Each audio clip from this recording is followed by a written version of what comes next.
Hey, boys and girls. Weather report for May 5th, 2021. Are we live? Whose idea? Relatively. Whose idea was this? I don't know. I think it was a mistake, though. It was a mistake. It's always a mistake. Whoop. There's my daily warranty call. You really need to renew that warranty on that car. Apparently, they're really hot for me to renew. Yeah, I think my warranties run out too because they keep calling me. But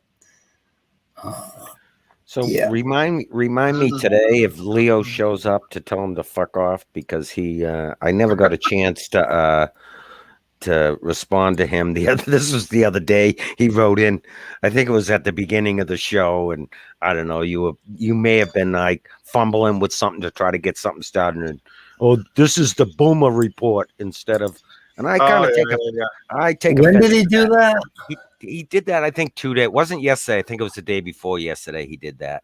And I never got a chance to say, fuck you, Leo. So my sister last night, I don't know. I was making stew and I was getting it prepared in advance. I was roasting potatoes and roasting carrots and roasting meat at the same time. And I got it all together and I tried to put it in a crock pot. And while I was on the phone, I tried to put it in the refrigerator, and the fucking cord got stuck in the door. And I got my phone. I'm pinning my phone. I dropped my phone. And my sister is like 60 years old, right? And so I got on the line and she said, "Oh, getting old or something." And I just went off on her like you wouldn't fucking believe. It's like, you motherfuckers. I mean, like that could never happen to a 20-year-old or a 30-year-old, right? You're trying to multitask and do 10 things and things, shit goes wrong. And it was like, God damn it. I get so tired of that meme that if you forget your keys when you're over 50, your brain is going. But if you're under 50, well, then you just forgot where your keys were, right? Because I've been forgetting where my fucking keys were ever since I had keys. I don't know about you guys. It's an excuse for people to say praise Jesus for helping me find my keys. Oh yeah, praise Jesus. Yeah, I prayed to Jesus and found my keys right away. Yeah, I gotta pray. I gotta pray for my feet hurt. I want to pray for that. Pray for this. God, they do that so seamlessly. This praying for shit, They're like, "Oh, I'll pray for you," and so and so is sick, and I'll pray for you, or you have financial problems, and then when disasters happen, they just roll right over it. I mean, when something bad happens to these people, even though they prayed, something still bad happens. They just roll over that as, oh, well, that's God's plan. And it's like, don't they ever just think, doesn't that seem ridiculous to you? This whole pray for you bullshit. It's redonkulous, but it's part of basically when you read through the Bible without a believer's mind, one that's been twisted and conditioned, you see that it's a book about how to keep the sheep in the pen, because you have people thinking, well, if I have a thought that's not in line with this doctrine, then it's from the devil. And if I don't want to ever think that I was never saved to begin with, so I better not say anything about not really believing anymore. I'll just convince myself and be quiet, And it's just a book about how to keep people in the pen, Yeah. And it's all the faith. It's all faith too. It's all faith driven, right? It's, you have to have faith in God. It's if it didn't, if you pray and you got what you prayed for, well, God answered my prayers. Or if something shitty happens and you don't, the prayer doesn't get answered, well, that's all in God's plan. So it's, there lies the faith. You got to have faith in what God is doing, right? Basically. Yep. So, oh yeah. They can come up with a reason for anything, right? Well, the thing is, I'm pretty sure there are biblical passages, and I know that, there's sort of a thing in 12-step programs about prayer as acceptance. Basically, you pray for your ability to accept whatever is going on. And they call that God's will. And all you need to do is change that. Okay, I pray only for God, for the universe's will for me, and the power to go along with that, or basically execute that will, right? So I live in the universe. My life, shit happens in my life that I do not plan. Shit happens I have no control over. Other shit happens that I do have control over. And the only prayer I can possibly say is that I accept the outcome of all of that. And that becomes that is a true position of faith. It's to accept whatever happens to you in that day. When the day is over, you need to accept what happened to you in the last 24 hours. You can't fucking undo it. You can't fix it. You can do better tomorrow. But, you can't go around manipulating people and, crap like that. So it's all about acceptance. And to me, that is the true feeling of faith, is when you learn to accept what's happened to you in your life. I mean, I had a pretty shitty year last year, and I'm still having a pretty shitty time at it all. And somebody mentioned that I should probably make it a little more obvious that I'm having like a fucking nervous breakdown a week still over my daughter's death. But the thing is that I have to accept that as my life, as the plan that, or basically the story of my life and my family's life. And we have to integrate that. And that's called acceptance. And to me, when I do that, when I do it at a visceral level, I feel something that I'm pretty sure is what they're talking about when they talk about faith. What do you think of that? What do you two think of that? Well, I mean, do you understand faith in that way? Yeah, I can see how you do. Yes, absolutely. Yeah. But that's a totally different, I think that the way, the Christians view it is totally different, right? Would you agree with that? I mean, they use the Bible for them to tell them how to do things, right? So that's totally different, right? I think they end up feeling the same feeling, and so religion becomes a vehicle to make you feel that feeling. So the feeling of faith is a result. How you get there doesn't matter. That's what I would say.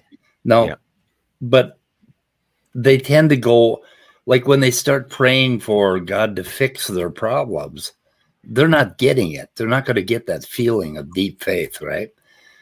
The deep faith part is kind of when you give up, you look up at the stars and you say, fucking hit me with your best shot. It's just, I mean, that feeling when you completely say, okay, this is fair. Okay, I'm going to accept this as fair in my life. And this is the plan. I don't know nothing. I'm going to move on. That feeling right there, I think, is the purpose of a lot of the text in religion, is trying to get them to that point, right? Yeah. See, for me, myself, I don't really use the word faith, and I don't feel like I really even integrated into my everyday life either. I prefer to use confidence myself, which is very similar, right? I mean, it's very similar to the same thing, right? These religious freaks have had these words for long enough. I'm saying let's take them back. Let's take them back for secularism, right? Right. I agree with that. Yep. Because they have a deep emotional meaning in our lives, even because we were basically raised in this culture. And so let's take the words back and use them. Don't be ashamed to use the word faith, and don't define it as how does Matt Dillahunty define it, as belief without evidence or something like that? Right. Right. And the faith I'm talking about is exactly the opposite of belief. It's the polar opposite of belief. Right. Yep. Because and like you said, I mean, Christians think they own the goddamn word, and it's really not. Yeah. No. So it's it does irritate you. I mean, it's just, and it truly is. I mean, it's just, and it's all about how words are defined and how they're used. I mean, how many arguments do we have on this channel with Danny and the definitions and the meaning of words, and the English language is just full of words that have multiple meanings and different ways to use them, and that's one of them right there. And unfortunately that just ties right into religion, that the word faith is so ingrained in religion that so that's why it's difficult to, and atheists try to steer away from it because of that, right? So and yesterday that whole shit show about defining atheism, and like some people say, oh no, you have to define it the philosophical way, and you have to define it the way of the Stanford Encyclopedia of Philosophy, or you have to do this or you have to do that. No, you fucking don't. We all use our words differently, and we get to define them or think about them, and we get to modify the way we use them and the way we define them, right? I mean, isn't that fair? There's no rule book that you got to use the word exactly like Huxley used it or anybody else. Right. And it's all about who you're having a conversation with. You come to a mutual agreement on terms, right? On what you're talking about, and usually that comes down to definitions of words and how you're using them, what you mean by them, right? So that's yeah.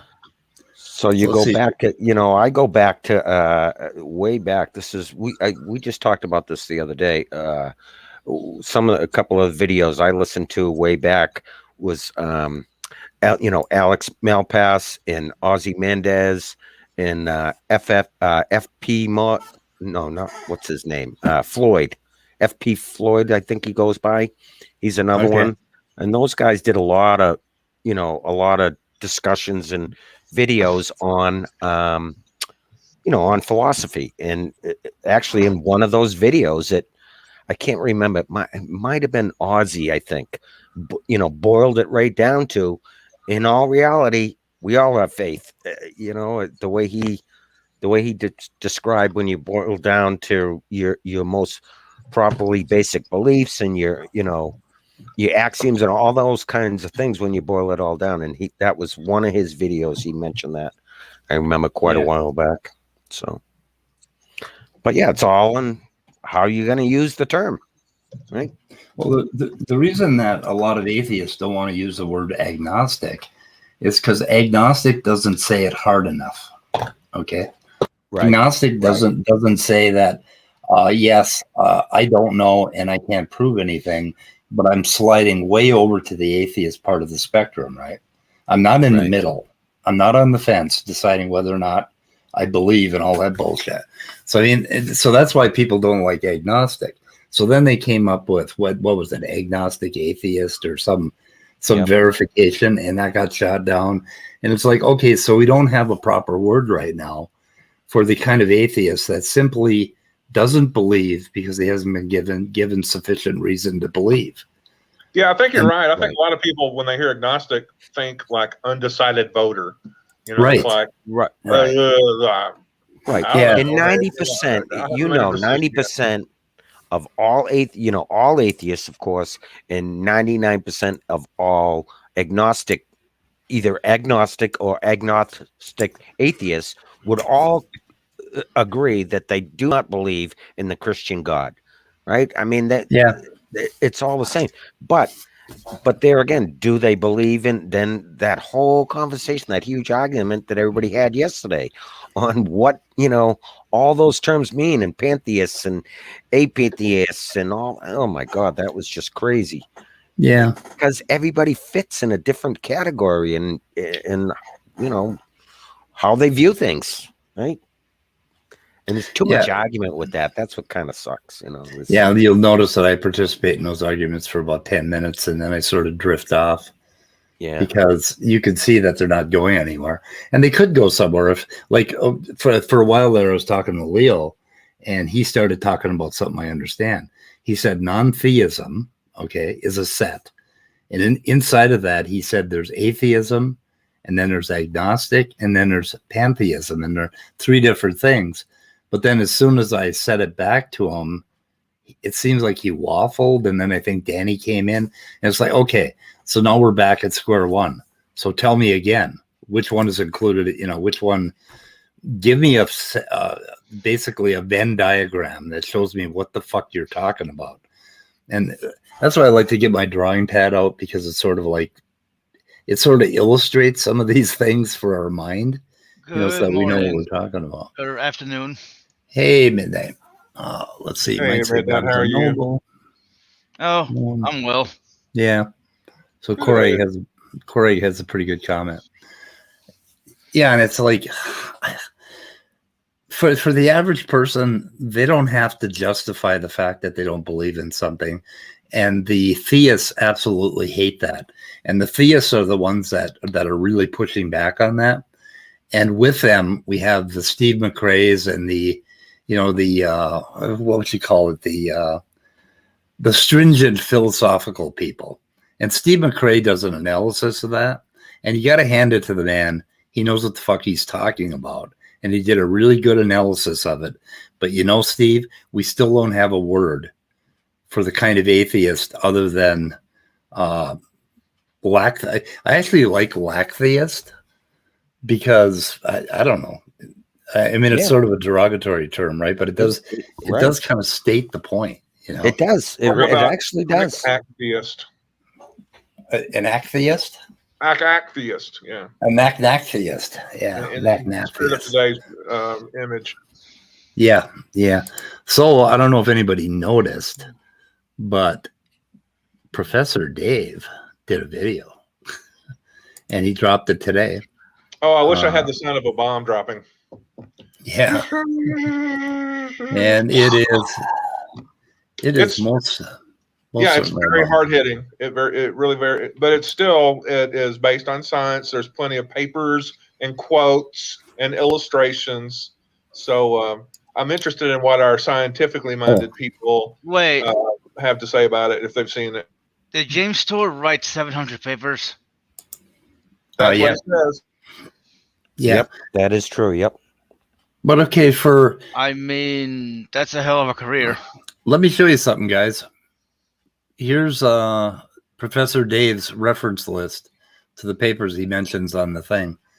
Now go look at John Maddox's channel or Standing for Truth and go look at their descriptions when they do the same kind of comeback stuff, and you won't see any of this stuff, right? Well, yeah, we don't need to go look at their channels. We could already deduce that they have nothing. They have nothing there. But now Professor Dave put everything there so everybody can look a little bit further. And there's some, let's see here. Where should we start? Should we start at the beginning? And we're just going to go through a little bit, and the link is in the description. Everybody should watch this. Said misrepresenting the research, can you hear it? referencing, or just failing to comprehend it in any meaningful way. Yeah, I don't know why. Because of this, I now have to demonstrate with far can hear more it good. precision how inept James is in commenting on this field. And to those who insist that a PhD is a prerequisite for discussing science, this round will include some special guests just for you. And what James was trying to do is to misquote me. Doesn't the water shift the equilibrium such that it's almost impossible to kick out water when you're in water? Well, the answer is no, it's not impossible. In fact, it happens all the time. From the 10 hours of video or so that I have watched it, as I would not consult James if I wanted enlightenment about the chemistry behind the origins of life. Yeah. Wow, that's that's harsh. That's. And I think he's the same kind of chemist as Tor is, that particular guy. So that's even a double. The first double thing. Yeah, the first one was Lee Cronin, and I'm not sure who the other two are, but he has them on further in the video. So he does introduce them later on. Wow, an hour response. Well, 2 hours if you consider part 2. Yeah, and there's just lots of papers and lots of really good stuff in here. And yeah, there were a couple points where like Lee Cronin points out that was it Lee Cronin or one other? Yeah, I think Lee Cronin said the way he edited the video was kind of unforgivable, basically. So let's see, where's Lee's part here? Not sure what the video is. That shocks you. That's the one where the guy from that unbelievable, the unbelievable podcast or radio show talks about what he was taught in his equivalent of high school science, and then Cronin says, "Well, your high school education was good," or something like that, and that's all the part that Tour took and did not listen to the but part end of that sentence. So right. Let's see. One of the top well-known ones. And here's what Lee said. So a really important. So you're not wrong. Your GCSE chemistry is not too bad at all. Whoa! You're not wrong? Wow, could you cut him off a little faster, James? Literally the very next word he says is but to qualify and contextualize this first phrase. You're not wrong. Your GCSE chemistry is not too bad at all. But planet Earth wasn't just this magic melting pot of magical chemicals. It's the same planet now. Why are you so afraid to let your viewers hear Lee speak? Well, he's going to talk for a bit right now, if that's okay with you. Yeah, so the way that was that audio was cut was just outrageous because what I was trying to do was make a connection with the interviewer to say, yeah, anyone with basic chemistry can start to understand the consequences of evolution. And basically all I was saying is that very basic chemistry introduces the concept of molecules and reaction. Anyway, that was interesting. So he does this throughout, and it's fairly scathing. I mean, it's a wonderful video, very, very well put together. And there's going to be another. So what do you think is going to happen tonight on the so I'm guessing that in the SFT damage control department that they're going to be burning the midnight oil. What do you think? I'm thinking they're going to say they're not bothered by it. These are just the lies of a godless generation. He's misquoting and misunderstanding what James Tour said, and yeah. You know, the thing is, when I went through Tour's videos, as much as I could stand of him, I didn't see anything other than him talking about particular reaction pathways, and it kind of sounded like he was a really bad teacher delivering a second-year organic chemistry lecture, and it didn't have anything to do with the problem. So I got a little bit tired of him because he didn't really say anything that made any sense at all. So it's really hard. I mean, 10 hours of videos, I suppose we should listen to them at some point, but I just couldn't find anything. Did anybody else find anything where he actually had a point? Well, we'll see what Professor Dave says about that because he watched them all. The poor man. I know. He can't get that part of his life back. I know. No, he never will. It'll never be returned. Too bad you can't donate like parts of your life to somebody to help them get back wasted time. Like you do with PTO hours at work. Yep. Honestly, the only Tour stuff, I probably watched a little bit of his stuff because this is probably going back at least probably a couple of months, right? That's when he started really coming on, or at least the creationists, SFT and who, and John and all the whole group was really pushing him. So I said, all right, they kept asking me if I made a comment in chat. They'd say, well, have you watched Tor's videos? Have you watched them? So I said, you know what? To be fair, I will. How about that? I will go watch it. And I went and watched something. I think I'm not even sure which video it was. This is going back a while. And the couple that I watched, he was on there, you know, basically preaching, you know, talking about the Bible or preaching whatever, or he was crying and telling his story about how he overcame being a porn addict, and that's how he came to Jesus. And I'm like, okay, this is what you want me to watch? Like, seriously? That's what happened. And I watched probably 10 minutes of his stuff, and I was like, okay, I think I've seen enough.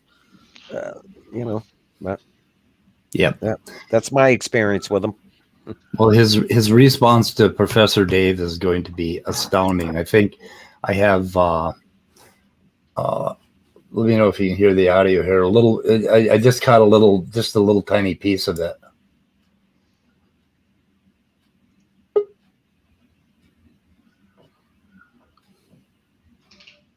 Uh-oh, I don't think your sound's working right. Oh, it ain't. You can't hear it at all?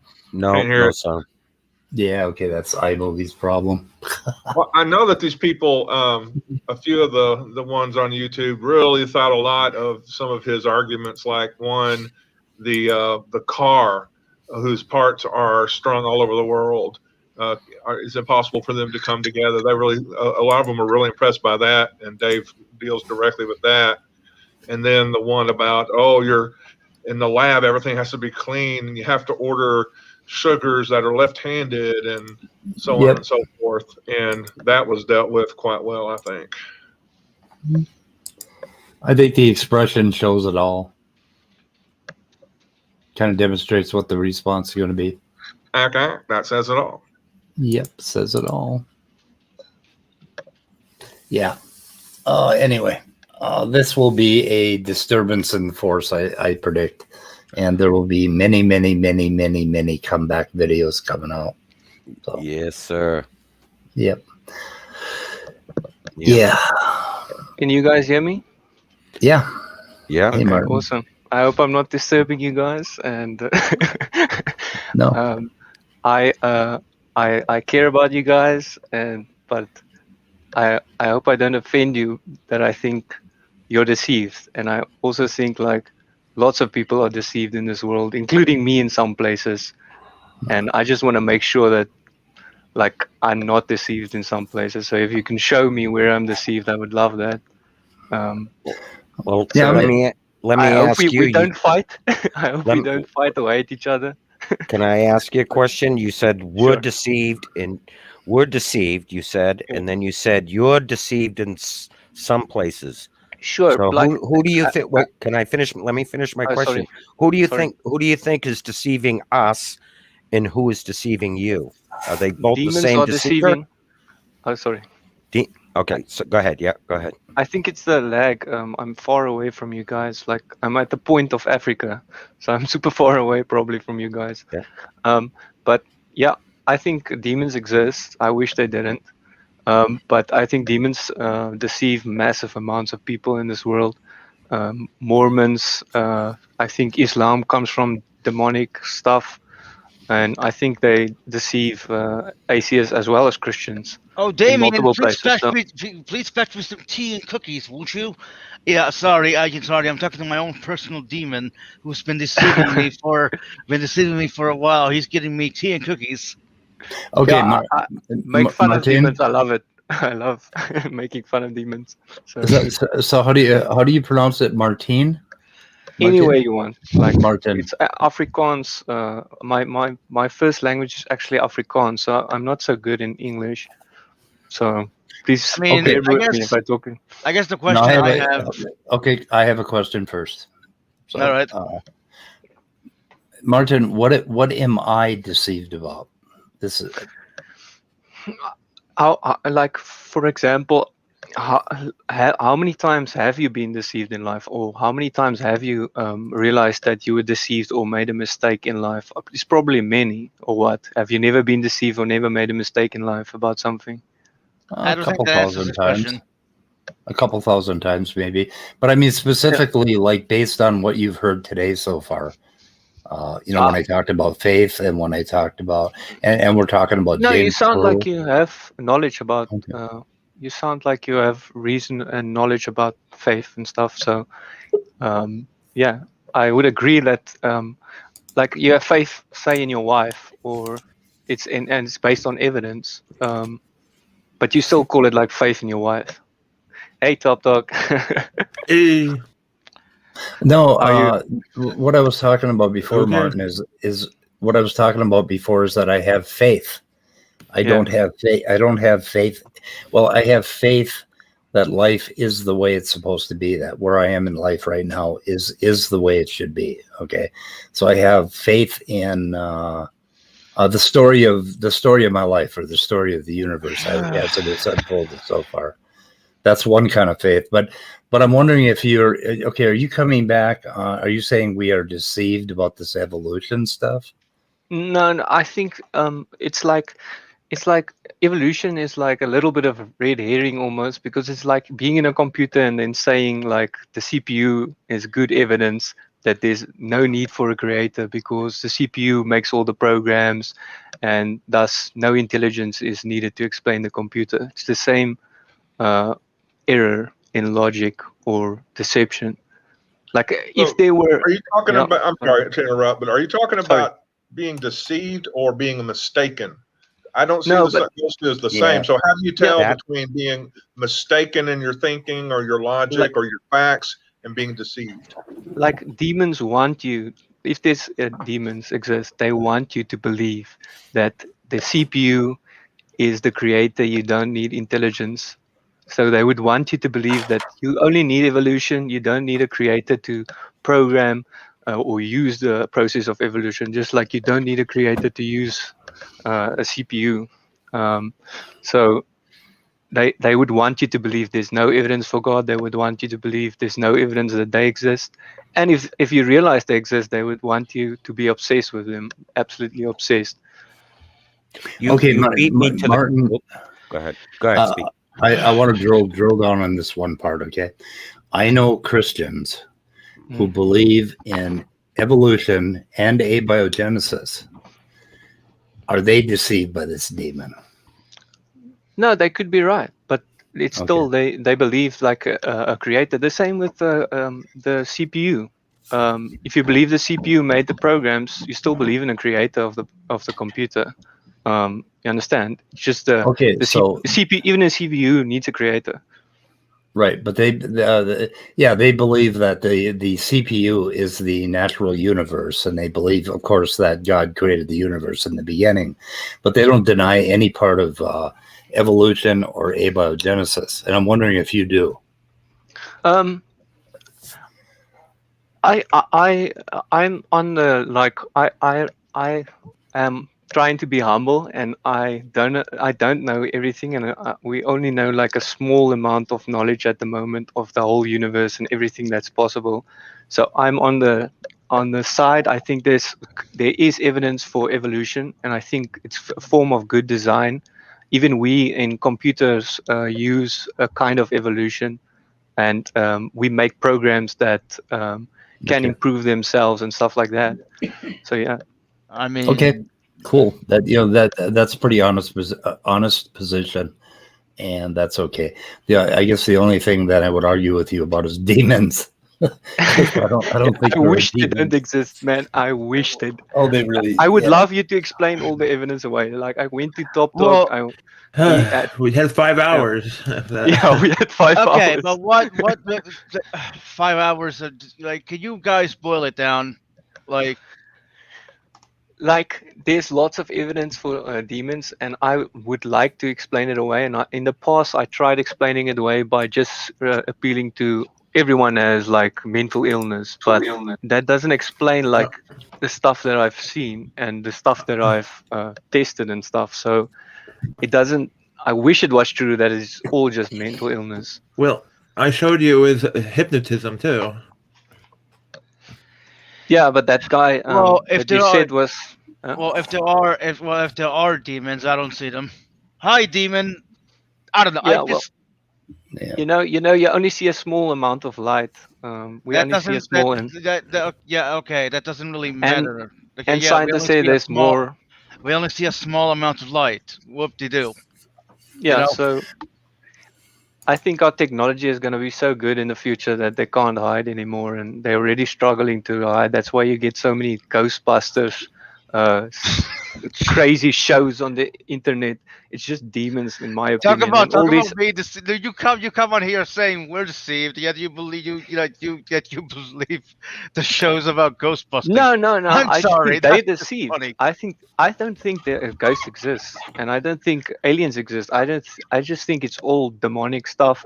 And if you use Jesus' name in that experience, then it all stops. Like scientists have studied these things, and they thought that it couldn't be stopped once it started. And some people just call out for Jesus, the whole experience stops. So obviously, it's some kind of demonic, in my opinion. Some kind of demonic experience. Scientists. Yeah, scientists actually study these things, Yeah, but those it's damn taboo in scientists. science. Well, But they it's taboo in deceive them. science. Scientists deceive them. Which scientist? Well, Like I said, I think we're all deceived in some places.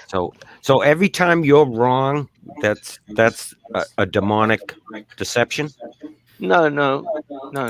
There's like there's mistakes and there's stuff that you like demons would like you to believe and How do you want tell to the be difference? deceived. How do you tell the difference? Like I'd say you 3 plus 3 and you say it's 29 or whatever.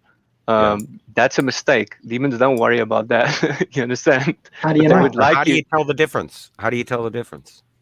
What do you mean? How you tell the difference? How are you telling the difference between being deceived by a demonic spirit and making a mistake? How do you know the difference?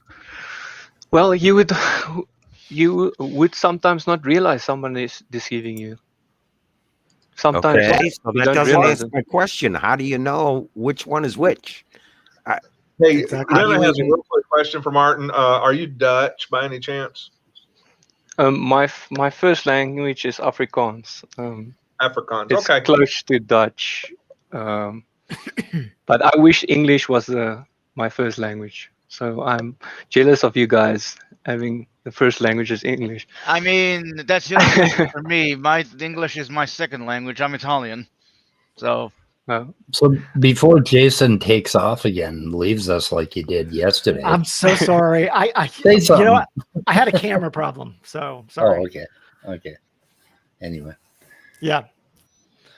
So did you catch John Maddox's like after thing? What he was doing about the autodidact thing, and how offended he was by that? You know, I listened to you. You can hear me, can't you? No. Yeah.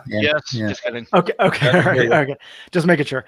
No, I didn't catch it. I mean, I tried to catch some of his stream over the past couple days to see, but I didn't hear anything specifically about that. What did he say? Oh, he was going on about chuckling, and he was very offended by it. Of course, you managed to offend every autodidact in the room. I know. I didn't. I don't. Yeah, I don't. you're I an don't asshole. mean. Look, here's the difference is that somebody who is learning and they are on their own, if they have a perspective where they're like, you know, there's a disadvantage to this. Like I don't have a formal teacher. I'm very aware of that. I'm very conscious of my own potential bias in that respect. And I absolutely am willing to take other opinions into account. That's totally different than somebody who's like, I know everything about this area. And by the way, my position is a creationist position, which is completely opposite of what the scientific consensus is, but I'm right and everybody else is wrong. That's a different view. So I learned for everything. every highly competent autodidact there's hundreds that think all I got to do is read magazines and Wikipedia and just the abstracts of a paper, and that's all. Yes. Anyways, I didn't mean to slam anybody on that. So I don't know. There's some slamming that needs to be done. It's obvious. Yeah, but not everybody needs to be slammed. The neat point that you made is, I mean, if you actually want to teach yourself something, I've always railed against people that think they can go to the wiki or go to Google and they can just read a few articles and know what the hell they're talking about. You've got to read the college textbooks that they're currently using And then you made the point, which was something that I frequently slide over because I just read textbooks, right? Is the questions and the doing the work, right? And when I do that, I definitely do not get the same level of education that you would get if you were taking the course. And that is problematic because you miss a whole hell of a lot of stuff. Of course. And so I took that to heart. But as far as being well, I mean that so the trick is to not miss a hell of a lot of stuff. Yeah. Anyway, Martin, I wanted to show you this. This is the Sax Zim swamps in northern Minnesota where I grew up. And back in 1973, we were hunting out in this swamp. And it was a really gray day. We were deer hunting, and we all went back there. And one of my friends saw a tree that he thought was a banshee, and I saw a tree that I thought was some horrifying looking thing. And we all came. Now, I do have to admit that we were all totally ripped on acid the night before. Nice. But anyway, we all came back and we started talking about this swamp and how horrible we felt. And we got in our cars and we drove as fast as we could back to some other place other than this Sac swamp. And we all had this just an overpowering feeling of evil from this place. And then I talked to a few Native Americans who had the same exact feeling about this place. And I'm like, okay. So, but the thing is, the natural world, and I put that together with my atheism. And in that respect, I do believe in demonic places because over the years, there's something just on the other side of the highway here called the 150-mile swamp. And I guess over history, something like 150 people have disappeared in that 150-mile swamp and never been heard from again. And it's a huge bog. And you could see why a place has the feeling of evil. But I thought that was interesting because I like to integrate the mythology and the feeling of being a human being with, my scientific understanding of things. And of course, I don't believe there's really a goddamn demon, but I do believe there are bogs that, like, the interesting thing about this place, you can see these little black spots here and there. Well, if you walk up to the edge of those black spots, all of the ground, including the trees, ripples up and down because there's like a 90 or 100 foot deep black pool of water at the center of every one of those in those bogs. And you can punch through it and never be seen again or heard from again until they dig you up 9,000 years later and find your totally preserved body. But anyway, so I thought that was that's about the only feeling of demons that I have. And about 40 miles north of here in around the Ely area is the place where I find what I consider my God as a atheist naturalist. I can actually feel and hear God when I get into the northern woods. And and what it means to me is a connection, a spiritual connection. I don't have any dogmatic beliefs or any religious beliefs or any belief in deities, but I think we're talking about the same thing. But thanks for sharing that. It reminds me a little bit of what Steve-O said. He has this theory that if you use enough any drug and stuff, then you like erode the barrier between us and these beings, and then you can start talking to them. Like he literally says he believes in demons after experiencing that this stuff literally told him to kill himself like the whole time, and others demons just try to keep him doing drugs, so they entertained him and stuff, and he thinks they are also demons. But so I don't know if it's true, but thank you for sharing that. I hear a lot of atheists have like demonic experiences that they have shared with me, like some hear voices when they were little and stuff. I'll be honest, I never had those. Yeah, that's good. Yep. Yeah, well, there were a few times when I continued to talk to the demons and I actually got hospitalized, but that's another story. Really? Okay, did you also have that experience like Steve-O? Or I understand what he's talking about, but I've been an atheist all my life, so I never thought that it was an actual being talking to me. But I do understand that psychology can get a little weird, and I've had a very storied life, a lot of ups and downs, and I have been through some shit. And I understand why people would say that, but I just wouldn't. But I just wanted to point out this is Lake Superior here, and this is northeastern Minnesota where I grew up, just north of here, Superior National Forest. Pretty interesting area when it comes to spirituality and Native Americans and all of that. So the brain is a very, very complicated organism. Organ. Yeah. Yep.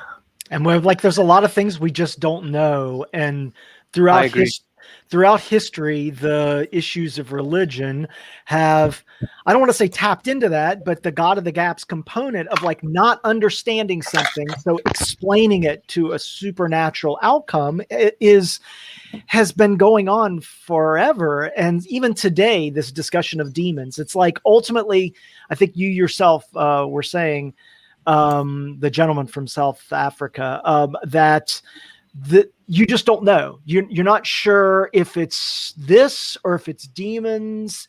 And I hope it's not demons, but like I see people doing tests on them. Like there's literally people that on the internet, like on YouTube, they try and convince people that demons are good and that you should work with them and join and tell you of all the good stuff that they can provide. And I mean, crazy what kind of stuff video? like that. What kind of videos are you watching where people No. say that? Like, But because I did some research about this stuff, and there's literally people as well that like a cop that I can show you that full time fights against demons. That's his job. Well, he just does that. And remember, he was like a sergeant. I mean, he was a sergeant. Doing research is not like you went online and you looked at some videos and you went to some speculative websites isn't technically research, but no, talking to you is also research. Like even talking to you is research in my opinion. So I talk to lots of people. Fair enough. Yeah. I want to point out, Martin, that the problem with believing that there are demons and that they have a will and that they're out there and that they stay out there, is there ain't a goddamn thing you can do about that. Whereas my view of the thing is that there are certain areas in the world where I need to stay away from, like the Sac Swamp. But there's nothing that I am afraid of in the universe. Okay, I understand that it all is my mind, and that I do have some control over my mind, or a lot of control actually.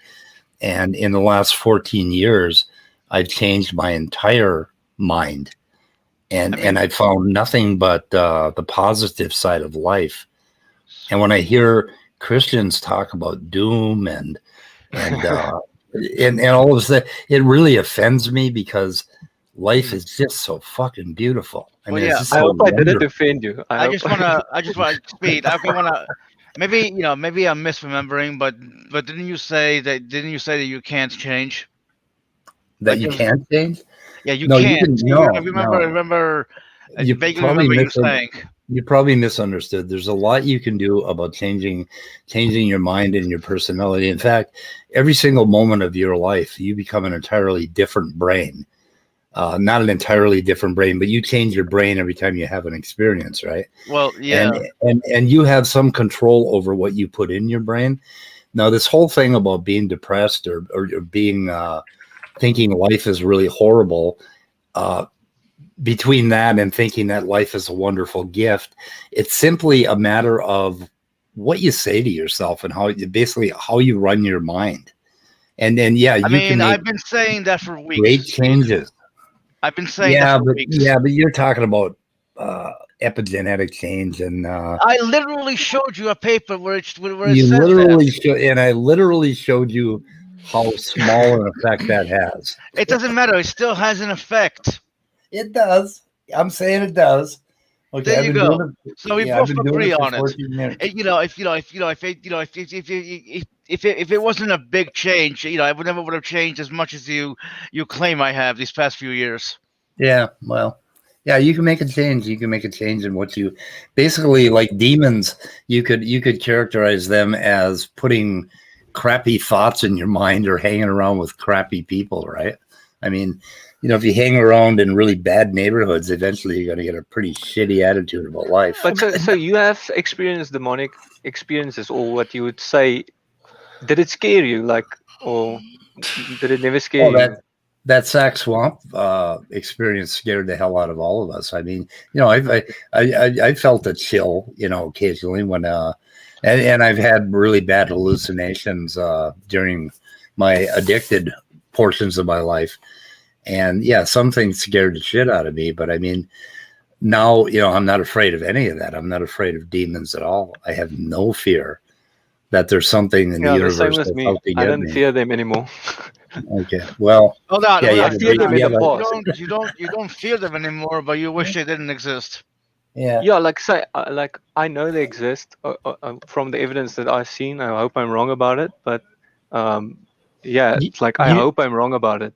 You're saying you know they exist. They do exist. Yeah. Okay. Because from all the evidence I've seen. Okay. Yeah. If you don't hit the like button, I will fear demons.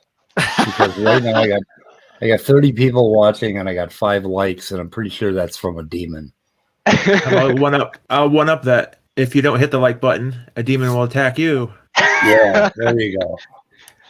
It can really negative. Like I did way too much research at one time about demons, and it super negatively affected me. And I got super depressed. Look, like the universe is mysterious. Hold on, the universe. Yeah, and I learned my lesson. I rather be obsessed with God instead of demons. So, yeah. I mean, that's trading one. Anyways, but the universe. Yeah, the universe is mysterious enough without adding God and demons into the mix. Martin, I think God and demons gives a lot of explanation of what we see in the world, but I want to ask you guys, if you realize that demons exist, would you realize that God exists? Because I've seen atheists that realize demons exist and they still don't realize God exists. Well, that's kind of ridiculous. No, I've really seen it. Yeah, that's kind of ridiculous. Different definition of demon, so. If demons would exist, if we believe demons exist, then God exists. Is that what you're saying? No, I'm saying some atheists realize that demons exist, and then they realize that God exists, and some. No, I'm sorry. Go ahead. Some don't. Well, I was wondering what would happen with you guys. Well, I think that's kind of an interesting question. Do you think I asked this in the chat, but I don't know if you saw it. Do you think if demons were disproven, not necessarily disproven as entities, but disproven in that they don't interact with the natural world in any way, do you think that would shake your faith at all? No, I would be super happy. Really? It's like proving me that Hitler never existed. It would make me super happy. I don't want Hitler to exist. I don't want demons to exist. You're equating demons with what? Well, but Walker makes a good point. He's making a good point. I mean, because no. Walker is. I'm talking about Martin. Oh yeah. Okay. Well, I mean, it kind of makes sense from his framework. I'm assuming you would also say someone like Hitler was in some way inspired by demons, right? Yeah, he was a lot into the cult, they say. And yeah. Even there's a guy that did his PhD at the accredited university in demonology, and they studied how much he was into the cult and stuff. I love that statement. There's this guy. He did a credible PhD in demonology. I mean, I guess you could do a PhD in the why do people believe in demons? What psychological context enables somebody to believe in demons? Yes, you can do that as well. Yeah, well, you could do a PhD in basket weaving and what else? Klingon doesn't mean they're useful. Yeah. And I think there's basket weaving would be a very useful PhD because there's so many ways. Sorry, underwater basket weaving. Denigrate those fine people who have gotten their PhDs in basket weaving, sir. Martin, can I ask you a question? Sure. In the area that you live in Africa, South Africa, is there a lot of people in your area that believe in demons and? I don't think so. I've talked to multiple Christians, even my friends, they don't believe it, because they haven't looked at all the evidence I've seen. So what would you say is the most compelling? It's funny that lots of Christians try and explain it away, but yeah, just like I did. Oh, sorry. What would you say is the most compelling thing that you've seen that makes you think, oh yeah, that was inspired by a demon? Like, it's a cumulative case. It's just the same as like, what's the most compelling thing that you've seen of any evidence of anything? If you, I don't know. There's lots of stuff that I've seen. Like the fact that people are seeing these things. Like even the Satanists, they say they can talk, see, and everything with these things, and they tell other people to also do it. That's evidence for me. But I wish we can explain away that evidence just as hallucinations that they're having. Well, why wouldn't it be that? No, I wish it was that, but there's lots of other evidence that you have to like make excuses for thousands of pieces of evidence pointing to demons. And I think biases blind people, including some Christians in some places. Oh, that's ironic coming from you. Yeah, I try and be aware of my biases because I've seen how many people are deceived because of huge biases. It keeps them deceived. So you could be wrong. You could be wrong. It could be that there are no demons, right? Yeah, and I hope I'm wrong. Like I hope there's no demons.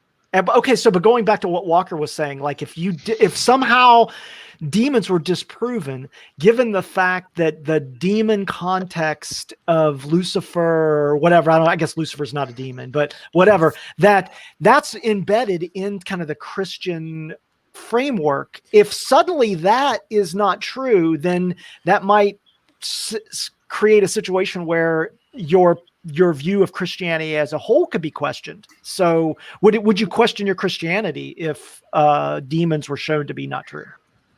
Like when in the past, when I was still young and I thought all religions were just praising the same God and I was like ignorant and stuff. And I also explained away like demons, like just mental illness and people didn't understand it. So I would just fall back on that. And because then I would still have to explain away all the evidence for a creator, because I also think there's lots of evidence for a creator.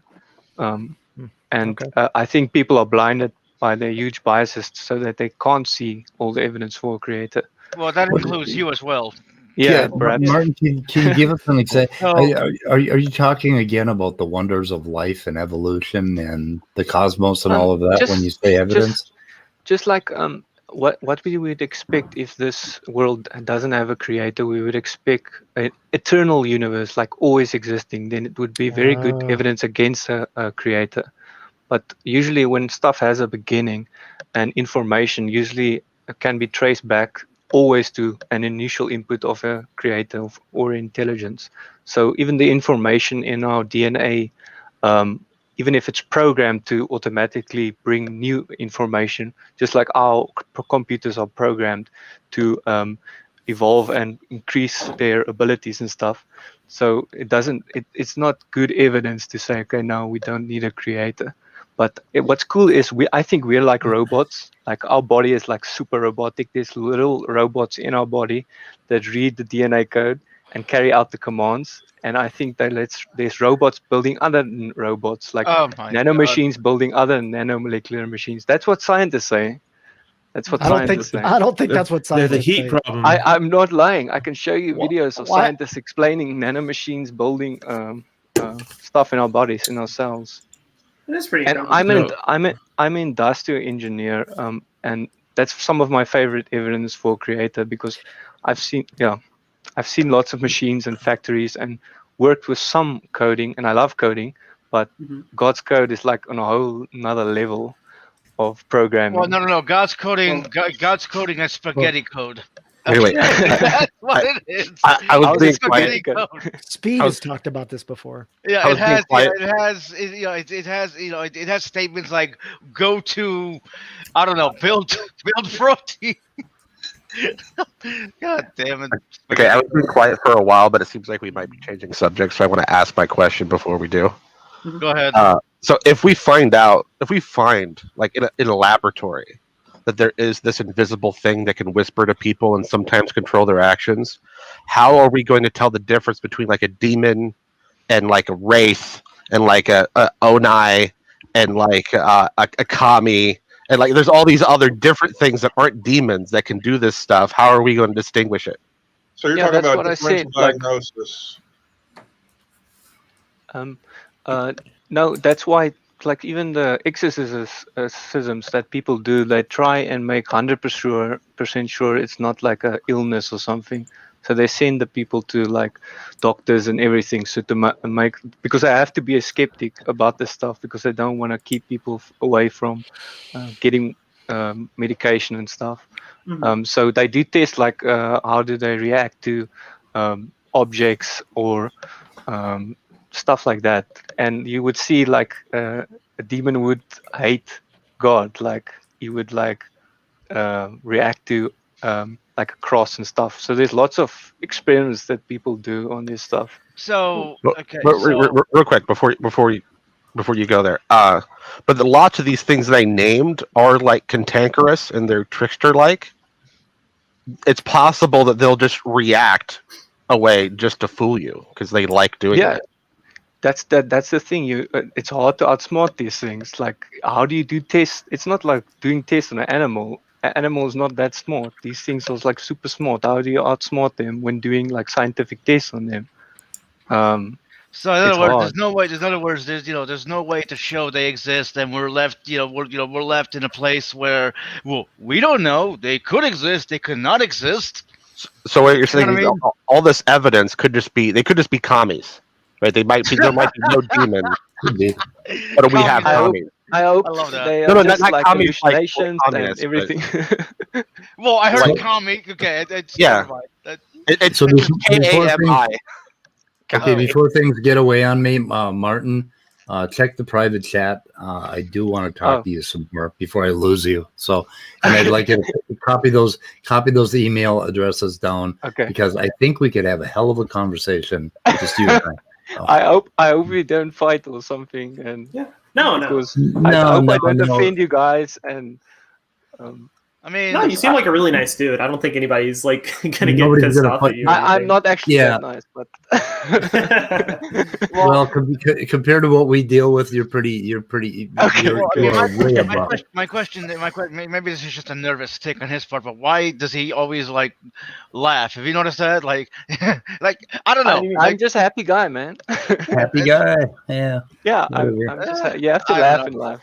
And when you're cool, you're welcome back anytime. So. Yeah, you're not. You're not a weenie. If anyone gets the reference. But I think I would be super bad if I didn't believe in a creator. Like the stuff that sometimes I think is like, if there's no creator, I would probably have killed myself probably in life. Yeah, you know what? Stuff like that. You know what? You keep on right on believing, buddy. Thanks, man. Keep on right on believing. I mean, I Yeah. do think, as a person who deconverted away from Christianity and stuff, like there is, I guess, this existential period that you go through where you just don't. I don't know. I feel like it is kind of freeing in some ways because you have to figure out what your own meaning is. But there definitely is a time where you're like, holy shit, like nothing I've done matters.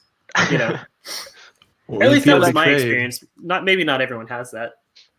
Like I've like walked through hell in my life a few times, and now I can walk through any hell. I think, knowing and still rejoicing in God, and knowing that even this bad stuff would be for my good.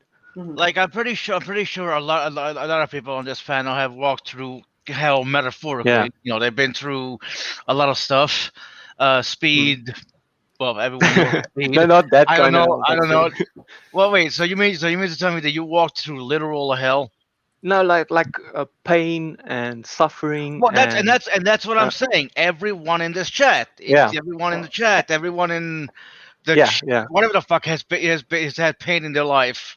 You know what I mean? Yep, and I think we're still. I don't want to be pessimistic, but I think we're still gonna feel pain. Like we're all gonna die someday, and I mean, we're gonna probably die painful. I don't know. Maybe Look you all up be a what brain in the how vat. the brain works. It only hurts for a few minutes. I Yeah, mean, it depends how you die. I don't plan on dying, so fuck all of you. I'll be a brain in the vat. I was, being 70 years old, I think a lot about how I'm going to die. And today I was thinking something about I'm probably going to catch some stupid infection or, die of some dumb thing like, I don't know, like the flu or tripping in the bathtub. And I've been worried all my life about all these these common ways to die, heart attacks and cancer. And I'm probably going to meet some ridiculous end. Dumb ways to die. This is dumb ways to die. Yeah, it's going to be Have you something seen really that Saturday dumb. Night Live commercial about the toilet ejector seat, where if you think you're going to die on the toilet, it ejects you into your bedroom, and then drops an interesting book down on your head, on your face, so that it'll look like you died reading a good book. Yeah, it's really important for me to die with my pants on. I mean, okay, are we going back to the demon thing? Because I know Serb meant like kami as in like CAMI. I just couldn't help it. I have a good demon question. I have a good demon question for Mont. Go for it. So Mont, you came onto the stream, right? And you know that you're aware that all of these people in this stream are atheists, right? I'm sure you're aware of that, right? Yep. But I care about atheists. That's why I came on the show. So how do we know? How would we know that you're not a demon? Like you could be a demon. You want to do taste coming here to try to deceive us into believing in God and demons, and how do we tell the difference? Topdawg. Topdawg. God damn it! So how do we tell the difference? How would we know? Like, or is that I just would a deceive mistake? You may have just made a mistake and clicked on the wrong feed, right? But it could be you're a demon. So how do we? It sounds like it reminds me of this one video I saw that a guy made that he was trying to show that huge biases will keep people deceived, and he was like saying like atheist was asking for proof for God. So then he asked like, no, proof first, let you exist, so that I can give evidence to someone that actually exists. And then the atheist would give evidence like, I really exist because I'm typing this message. And then the guy would say like, but if DNA can form by chance, then this message could form from a computer by chance, or from a computer program. And someone made a computer program. No, hold on. I need to waste like Christians' time. I need to say something here because that is what's the word I'm looking for? That is very not slimy. It's arguing in bad faith, in my opinion. You know what I mean? Okay, do you think the argument that the guy used that said that the atheist might be a program that's atheist created so that to waste Christians' time to ask them these questions the whole time without like. Understand? No one here's seen my face. No, but questions like hey man, could we be in the Matrix? They're they're interesting to examine, but they get us nowhere. Okay. Yeah, I agree. For all intents and purposes, yes, we're in the Matrix, but let's focus on the arguments about it. All right. I agree with you. Or like it's like, well, how can you prove you exist? Okay, well, that's been a philosophical question for millennia, and no one has ever given a satisfactory answer. So, for all intents and purposes, we exist. Okay, moving on. Yeah. If your skepticism is so great, then you would believe absolutely nothing. Like you wouldn't believe you exist or anything. You understand? Or you would believe everything. Yeah, that's if you have no skepticism. So you would. That's also bad. Like the extremes are bad. I don't even too much skepticism is bad. Or it was an unfair comparison because no scientist or anyone that believes in evolution actually thinks it's random. Yeah. Very true. Yeah, it's programmed. Well, that even saying programmed implies like it's programmed to even like these games that even are programmed to automatically create like new animals, unique animals from combining two programming codes together to make a new animal. See, and it happens. I think that this comparison of like computer code with biological systems, yes, I mean, I know Otangelo posted something in the chat about like a book on like nature's robots, the history of proteins. Yes, biological systems have this comparison to, you know, automata, like to like processes, you know, like a protein can have like a switch to be turned on and off. Yes, that is true, but I just think it's somewhat disingenuous for humans to be like, oh my God, these biological systems are just like code, therefore there must be somebody who wrote the code, therefore there must be God. I think that those are fallacious steps in that reasoning. So, and getting with those mechanistic comparisons like that, robots and factories, I don't think somebody like Otangelo has sincerely read one of like Daniel Nicholson's papers about how what are you doing, Speed? This is like a small world. This is like a small world. You know what Small World is? It's like the white. Don't you mean the Game of Life? Well, like this modeling technique is based off of like I forgot the guy's name, like the Weitzbaum model, Weitzbaum algorithm that is used for agent-based models. Like agent-based models use this small world. I want this program. What is it? That looks awesome. Yeah, computers. I things can come from nowhere. Basically. You linked it in the chat? Yeah, I did. Oh, and yeah, yeah, and I'm just exploring it. But anyway, this is information creating itself. I thought you were just drawing birth control pills. I think there's like five different instructions or a certain amount of different instructions. And when this thing first starts out, you start out over here with let's say population, and when it first starts out, it doesn't really do anything at all. It doesn't do a not or an and or an or or anything. And then all of a sudden it takes off and it starts shooting up and it starts doing more and more complex programs.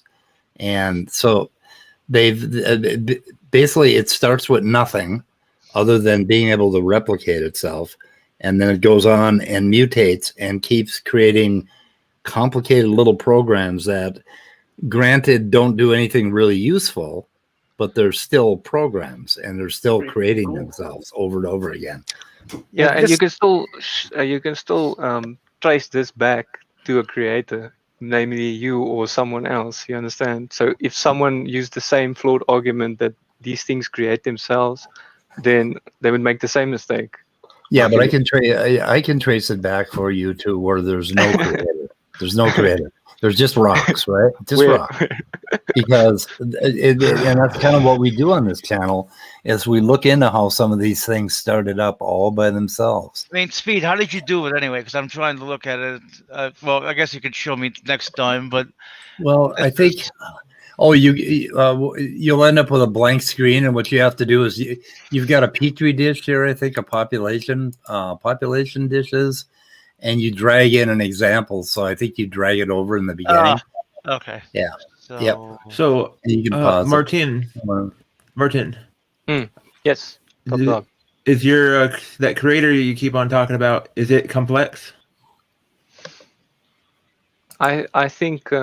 So, but I think we would. Yeah, okay. It doesn't really work for me. Never mind. How can you start with something complex in a universe?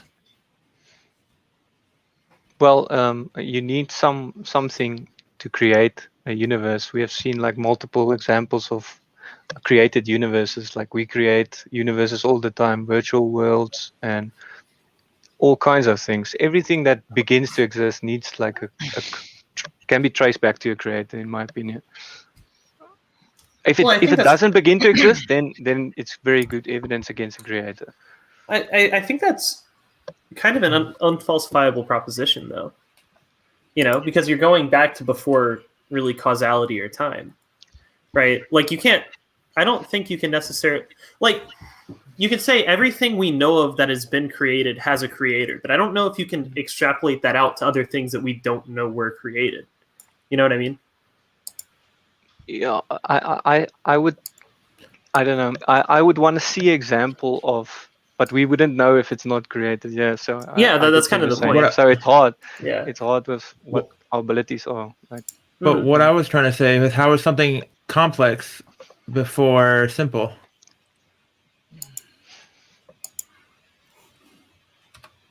I don't know. Martin. I still have lots of ignorance about these things, so I still try to figure out a lot of things. But I think And- there's lots of evidence for a creator. Is this creator intelligent? Sure. But where does intelligence come from? Or how does intelligence get? How do you get intelligence? I don't know. There's a lot of definitions here. Like, would you classify a computer as artificial intelligence or real intelligence? Like, I don't know. You probably get different kinds of intelligence. Is built up from the simple things. I'm saying.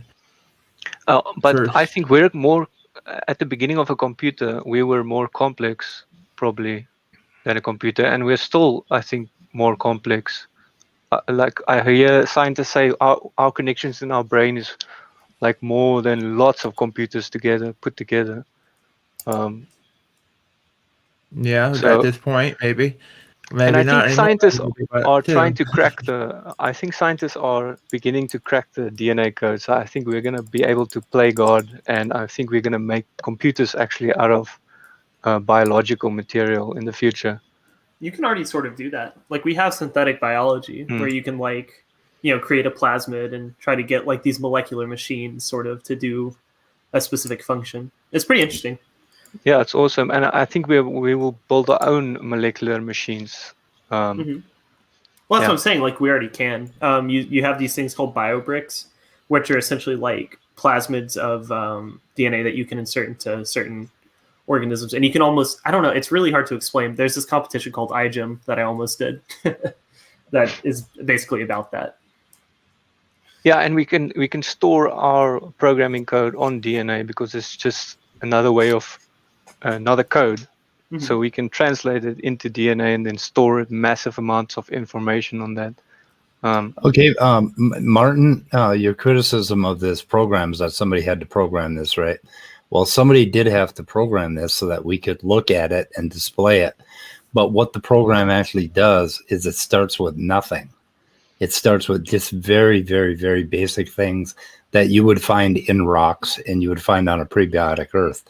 And it builds more and more complicated structures out of it. Well, what do you mean by that? Does it start with like nitrogen and carbon? Like, I think it started. No, it's basically it's a computer program, and you have an organism that you start with, and that organism I think can only, I think it can replicate itself. So they cheated there, because self-replicators are a little more difficult to pop up.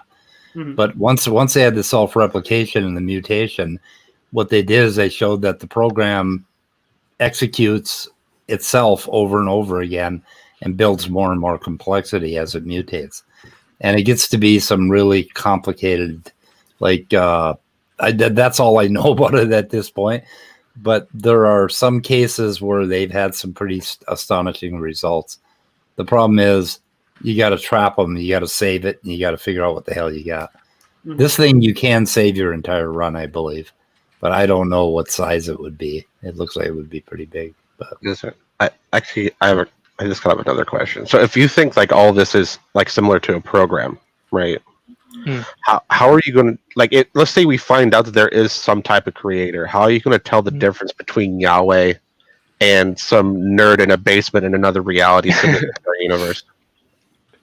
Yeah, that's why you study creation further. I think you can see like fingerprints of a creator through his creation. You can try and figure out what the creator is like from his creation. Just like if aliens came here and looked at our creations, they can try and figure out what we are like if we all died out. Yeah, but what thing are we going to look for that one of those two examples could do and the other one couldn't? What are the two examples? Programmer in another reality simulating our universe and Yahweh. Well, both are programmers. So there's are creators. Okay. So that's why it's actually even harder. So I think there would be, just like in science, sometimes there's different hypotheses or different theories competing against each other, and they're debating about each other. And I think the same in religion. There's like different theories about God because he's super complex, and trying to figure out what it's like is like animals trying to figure out what we are able to do. Like they wouldn't understand why I can talk to you on the other side of the world. How the flip does that work?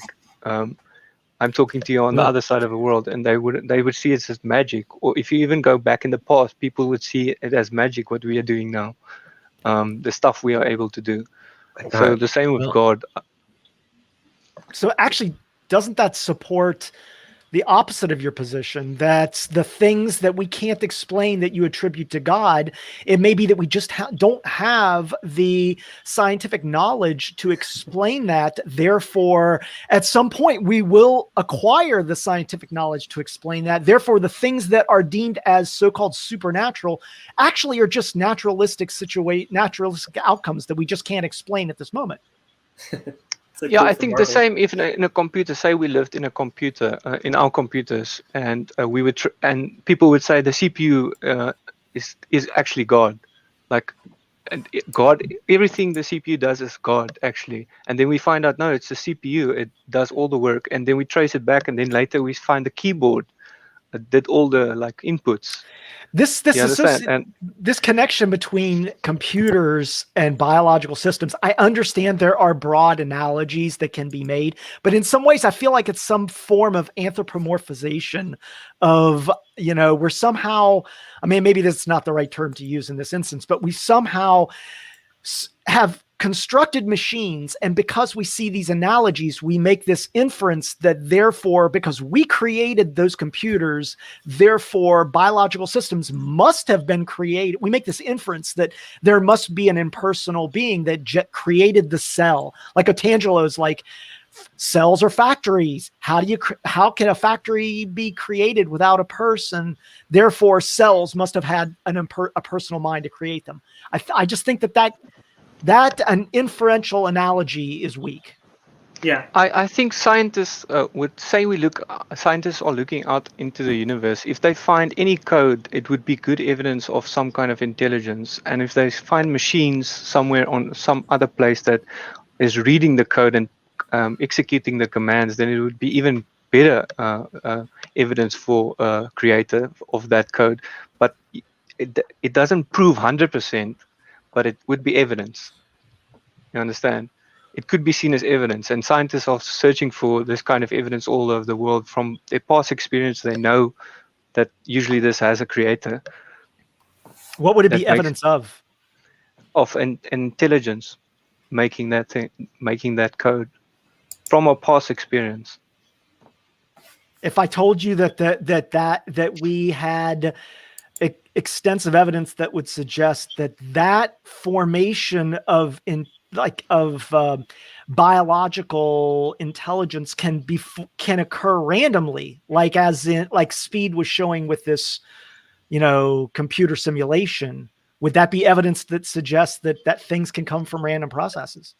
Even we in computers, programmers use random numbers and random stuff in it. So I don't know how you would figure out if it's not programmed to make some unique random thing. Well, we can do simulations. We can have a model that starts off with a stochastic structure that is, that has a a true randomness to it, and we have intelligence come from that randomness. That might suggest that's possible. Yeah, anything is possible, but I don't think everything is reasonable. Like you could say, fair enough. Yeah, I do, and I think that actually brings up a good point, which is that if you do a comparison between the probabilistic nature of certain things being the result of a personal mind versus the likelihood of those things occurring from just random chance, I think that the random chance is more likely probabilistically than the impersonal personal mind. We don't even have any evidence that would suggest that such a thing could exist, but we do know that randomness can result in structure. So I wonder if we are in the future going to be able to create super realistic universes and put people in there, and they won't even realize they're in a created universe. Like, it would be so realistic. Like, how would you figure out if it's a created universe or not a created universe? You mean, how do I know I'm not in the Matrix question? How do I know that how do I? No. Say I put you in a computer like a virtual world. How would you figure out like it's not a created world? Like if someone told you that it's like programming code, you would just I don't know. There isn't an answer to out. that. It's like the hard solipsism question. Like, how do you know you're not a brain in a vat? How do you know that? How do I know that? Like, I'm talking to you right now, but how do I know that? Like, I'm actually perhaps not it's a bad question. Perhaps my question. I mean, it gets down to this issue. No, this is a good question. That it gets to this issue of parsimony. You know what parsimony is? Like Occam's razor. Like the simplest solution is likely the more reasonable outcome, and the more. I think God is the simplest solution to like, explain everything. You do. Okay, so the theory of everything. we would disagree. We would disagree with that. Yeah, I would say that God, like an omniscient, personal mind that created the universe. It's a much more. It's less parsimonious than the topic of like life just forming, through random processes and interactions like that. It seems like the evidence that we have suggests that that's a more likely and reasonable outcome than to say there's this dude or entity and we can't test it. It's unfalsifiable. There's no way of testing it ever. I think you can test it. You think you can test that God exists?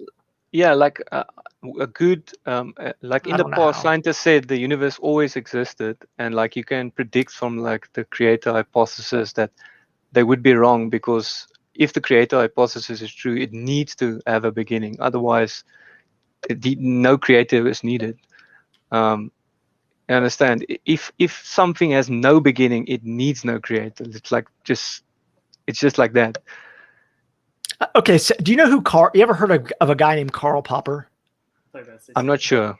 Okay, that's okay. That's okay. I'm not trying to stump you on anything because, like, lots of people just, you may not know. I would suggest looking up like Karl Popper and like unfalsifiability, and he came up with the approach of evaluate like this issue of verification and this topic of positivism, like, and how like falsifiability is an important aspect of understanding reality. And so if you can't falsify something, then you can't know if it's it's difficult to know the truth of something if I can't falsify it. And I think you can falsify it by if we find out that the universe had no beginning, at some point we can trace it back and it had no beginning, then it would be good evidence against it. Okay, what you would be doing is inferring. You're making some inferences that if this were the case, then I think that one of the only conclusions would be a God, but that's not falsifying God. Technically, like, God is external to the natural world. Like, he's not part of the natural world. You can't use just like we are external to our worlds that we create. We are outside their time in the world. We can fast forward the time and go back in time. We're outside the simulation's time.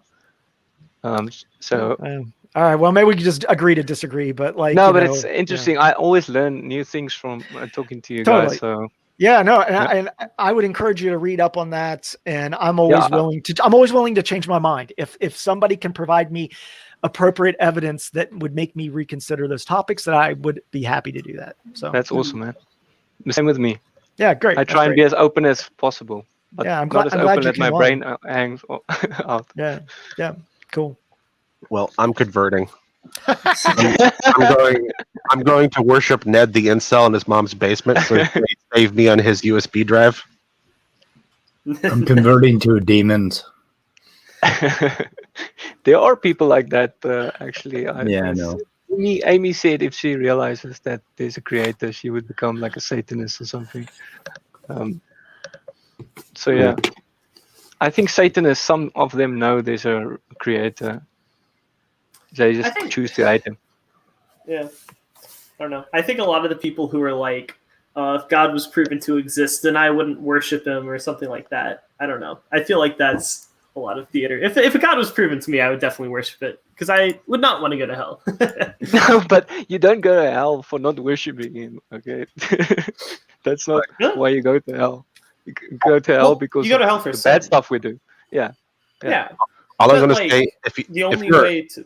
Oh, sorry, go ahead. so if you're an entity that's technically responsible for everything, that's a real rough job.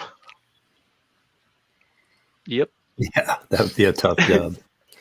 And I would also sort of disagree with the idea that you don't go to hell for disbelieving. I mean, obviously you do go to hell for sin, but the only people who end up getting punished for their sins are people who don't believe. And just because of human nature, it's impossible to not sin.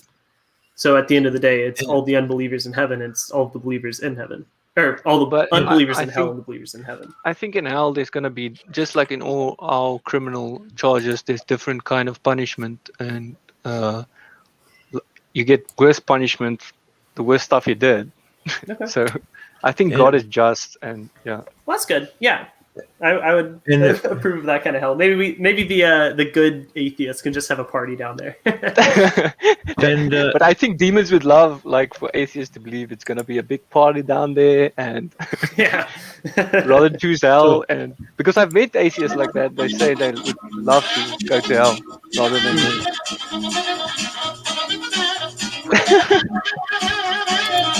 Whoops. Nice music, yeah. But wait, if there are demons and their job is to like lure people away from God, why wouldn't they do it with cookies and parties?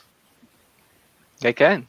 I'm joking. Like Planet Fitness, they attract you with like drug cookies. Yeah, I mean, why isn't hell just a giant like playground? Because then it wouldn't be hell. Well, I thought hell was a separation from God. When I was a little boy, my mom tried to convince me that girls were demons.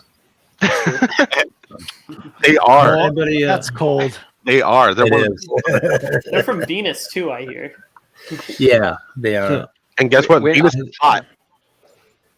Well, when I was young, I actually thought the girls were angels, and I actually wanted to be a girl because I thought they were more loving than guys.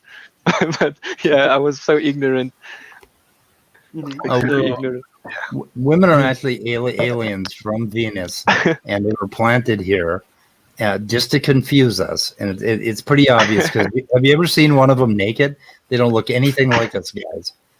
They're nothing like us. They look different anatomically, and we have this little antenna that they installed on us that stands up when they're around. And so what you need to do is wear tinfoil underwear in order to keep the demonic alien influence of females out of your life. Sounds Mormon, very Mormon. Well, that's what my mom taught me. I'm sorry.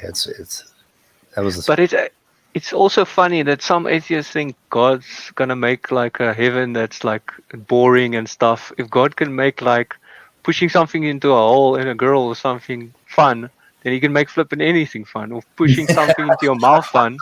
Like even eating, pushing something into your mouth. I would say eating enjoyable. is fun though. Eating is very enjoyable. Fun. Yeah. Yeah. So imagine how much more fun he can make stuff if he can make that fun. So Martin, Martin, do you hang out on the SFT channel and all those guys and listen to the evolutionist deniers? I hang on lots of channels to make sure I'm not deceived in places and to gain more knowledge and stuff. Right. So one thing that like Nephilim and SFT and the whole bunch always say is that us atheists just deny God because we want to sin. What do you think of that? Because I swear the only sin I do at my age is cheesecake. So I don't know what it always confuses me when I hear that from a believer talking about atheists. I don't think all of them do that. I don't think. Perhaps it's just a few. I don't know. But I like talking to atheists, and I like watching atheist channels. Yeah, like I like talking to you guys about this stuff because I think it's very important. But if there's no God, then we're wasting time now. Well, maybe not. I was coming here to talk about science, but I thought you were saying some interesting things that I just wanted to talk to. So, who has seen the movie called Little Nicky with Adam Sandler? Little Oh, what? yeah. Mickey? That's Little Nicky. Little Nicky with an N. Little I don't Nick. think I have. He's like the devil's son, right? Yeah. Yeah. Oh yeah. Okay, that one. Yeah. Yeah. Or one of them. I think he has like 3 of them. I don't think I've seen it. Hitler's in a tutu and gets punished with pineapples. Or is it a maid outfit? I think it might have been a maid outfit.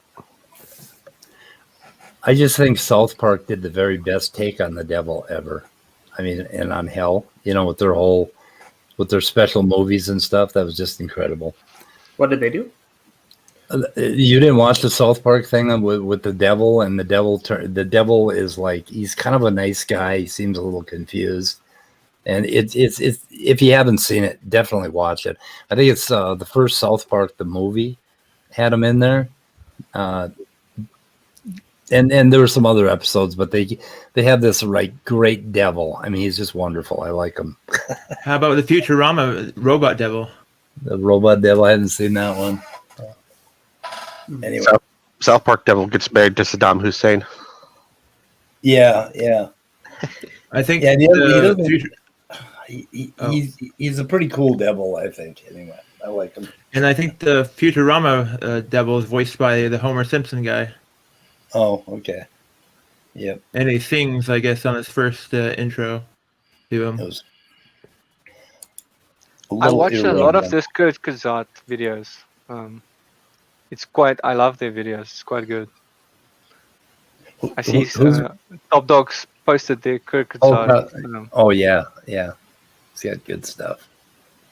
Yeah, it's quite interesting, the stuff that they explain. And they also looked at like different kinds of civilizations and what would happen if you are like intelligent enough or have enough power. Like scientists classify like different kinds of power of civilizations, and they say we're still at almost nothing. Yeah. Against the possible civilizations. Fortunately, because we wouldn't know what to do with that kind of power. Hopefully not kill each other. We're still in the dark ages on most of this stuff. Well, we have nuclear weapons and stuff from 1930s or something. And we haven't killed ourselves, but we have used a lot just in America testing it. See all the potholes in Nevada. And just all the tolls that we've just nuked. I want to get my hands on an H-bomb for the 4th of July. I just think that would be I think that would really piss my neighbors off. My neighbors would be so jealous. I don't know if it pissed them off very much. They wouldn't have too much time. Comically, he's really not planning on an H-bomb or making any plans. Yeah, this is just a comedy channel. But it's perfectly legal to have an H-bomb. You just can't have the uranium to put in it. Okay. There are guides online that you could read to build an H-bomb. That would be my ultimate die. Just no, like dynamite that's all exploding into one spot. No, it's public information. Okay, are you removing them? Erica asked if Martin... I removed him. Okay. Hello? Erica asked if Martin was keen on evolution. Sure, I'm open it. Just like I'm open to anything. I'm open to any evidence, and I try to be aware of my biases. Like, I have actually believed in evolution in the past, but I try to rather like sit on the fence, be open to any kinds of evidence. Yeah, you got that right. But I think there's quite good evidence for microevolution and stuff like that. I think that's undeniable. Like, I don't think theists can even deny like microevolution. No, well, I mean they haven't since like the 60s and 70s when species fixity was all the rage. I got a question though. What do you think macroevolution is? I don't know. It's like, what do you think a CPU can't do? There's the same. I don't think evolution can do absolutely everything. Like, I think the Cambrian explosion could be perhaps evidence for a creator. I don't think evolution can It's more a characteristic of intelligence, explosion of life. than. Why do you think evolution can't do like the Cambrian explosion, for instance, where we ended up with a whole lot of different body plans? Wait, but before we move on to that, what is macroevolution to you? I don't answer that. Yeah. Explain that first. But I don't need anything really detailed. Just like in general, like what do you think it is?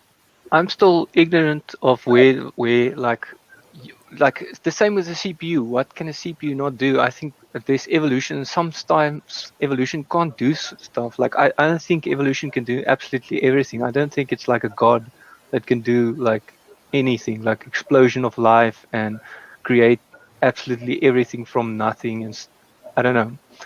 So you think macroevolution is the things that CPUs can't do, or?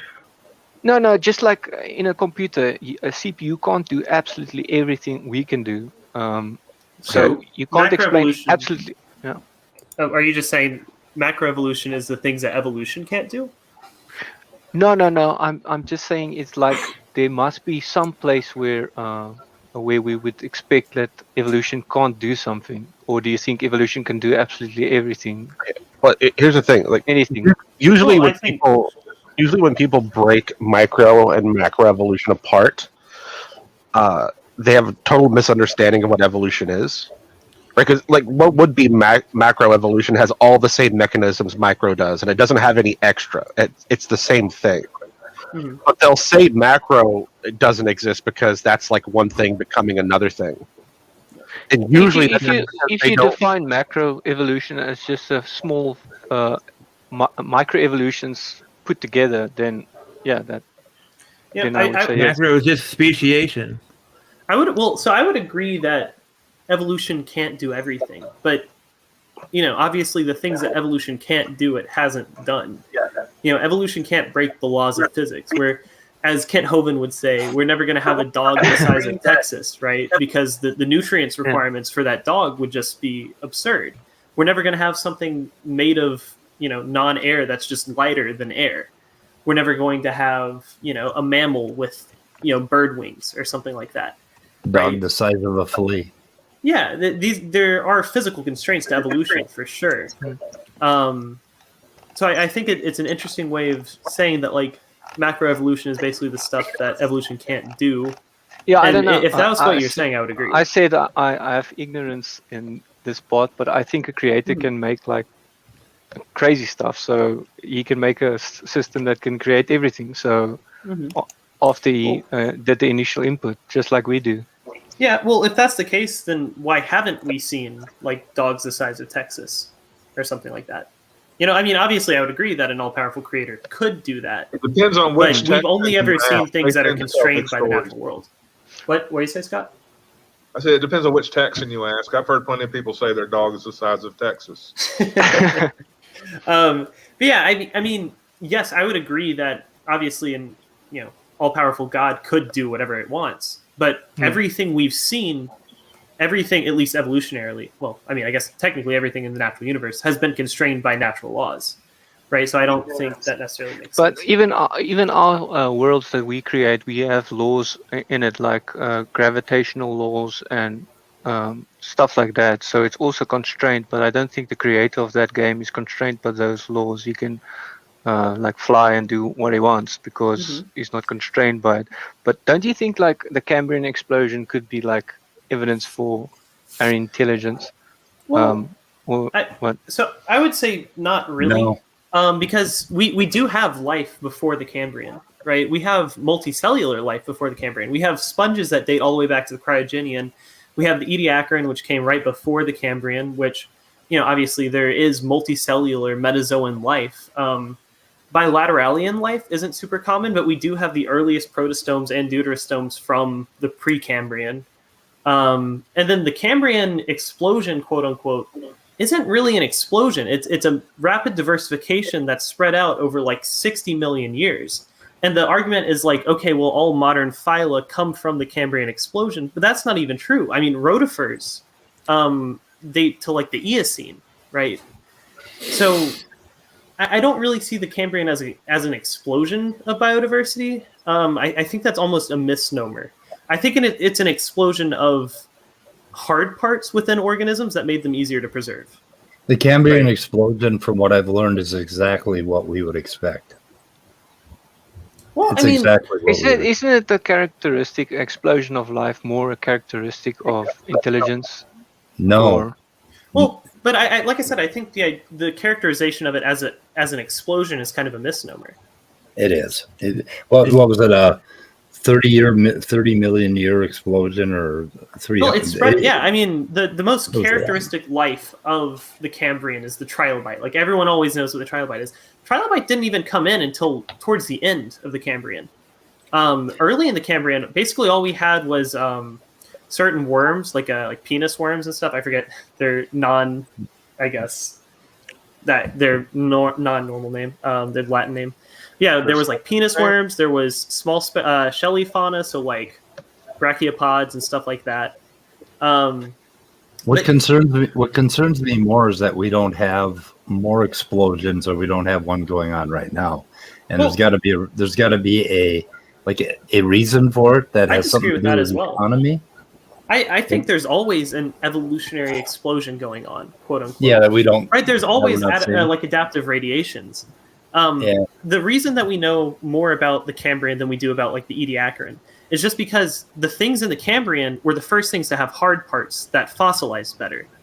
You know, there was still probably just as much biodiversity in the Ediacaran, and there's still just as much, biodiversity now. It's just, it's just that the biodiversity back in the Cambrian was closer to the bases of the phyla, right? So people say like, oh, look, they span 30 different phyla, and we have these organisms that are stem groups and all that other stuff. But if you actually look at like their evolutionary divergence times, it was probably less than the amount of divergence that we have present on Earth today, right? The divergence between radiodontids, which would be things like Anomalocaris and stuff like that, and then like true arthropods, was still probably 40 or 50 million years, and we have today mammals, and then we also have fish, which have evolutionary divergences of like 400 million years. So, did the Precambrian explosion happen because of organism mutated to handle oxygen? Well, so the Great Oxygenation Event happened well before the Cambrian. It happened with the first cyanobacteria.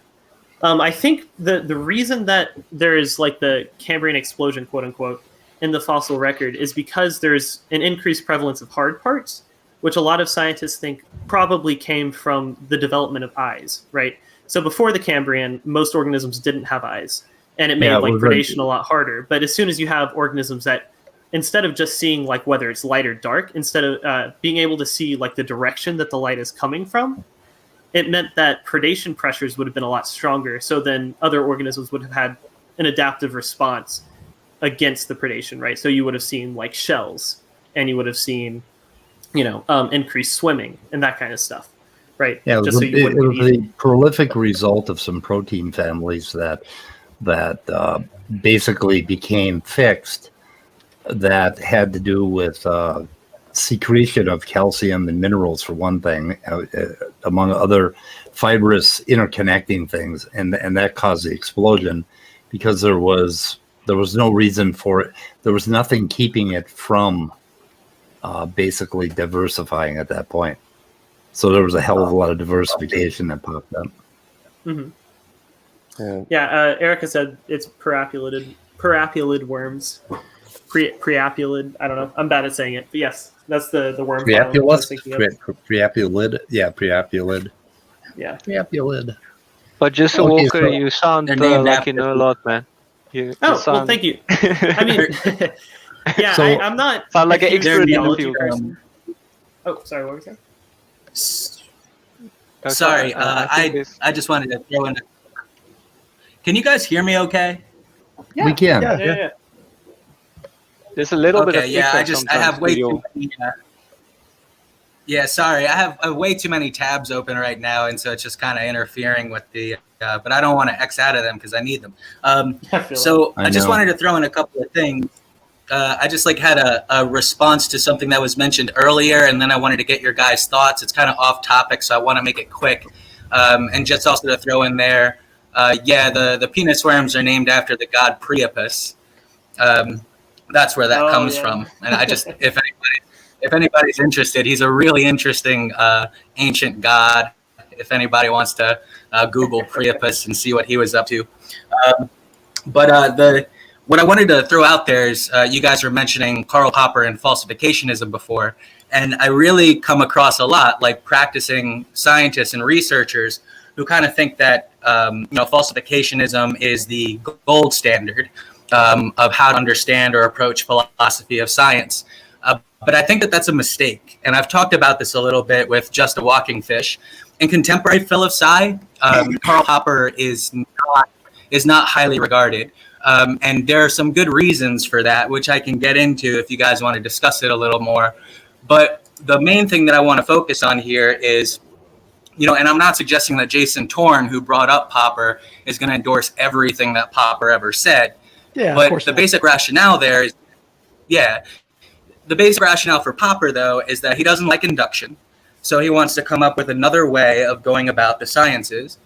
But then when you take a look at like the actual research that scientists do today, like you look in phylogenetics, for example, and you have Bayesian phylogenetic analysis, that's an inductive procedure, which I've talked about with Walker a little bit before. And so what ends up happening is that if you insist on using a falsificationist metric to guide your sciences, you end up throwing out a bunch of legitimate science. For example, Gutsa Gibbon, for example, she's talked several times on her channel about Bayesian phylogenetic analysis supporting common descent. And so if you're somebody like Dapper Dino, for example, who endorses falsificationism, I asked him, what does he make of Bayesian phylogenetic analysis? And his basic response to that was, well, it's not good on its own. You need other stuff to corroborate it using other methods like cladistic parsimony or maximum likelihood. The funny thing is, though, is that when you get into those methods as well, there are certain inductive elements to those methods that make it very difficult.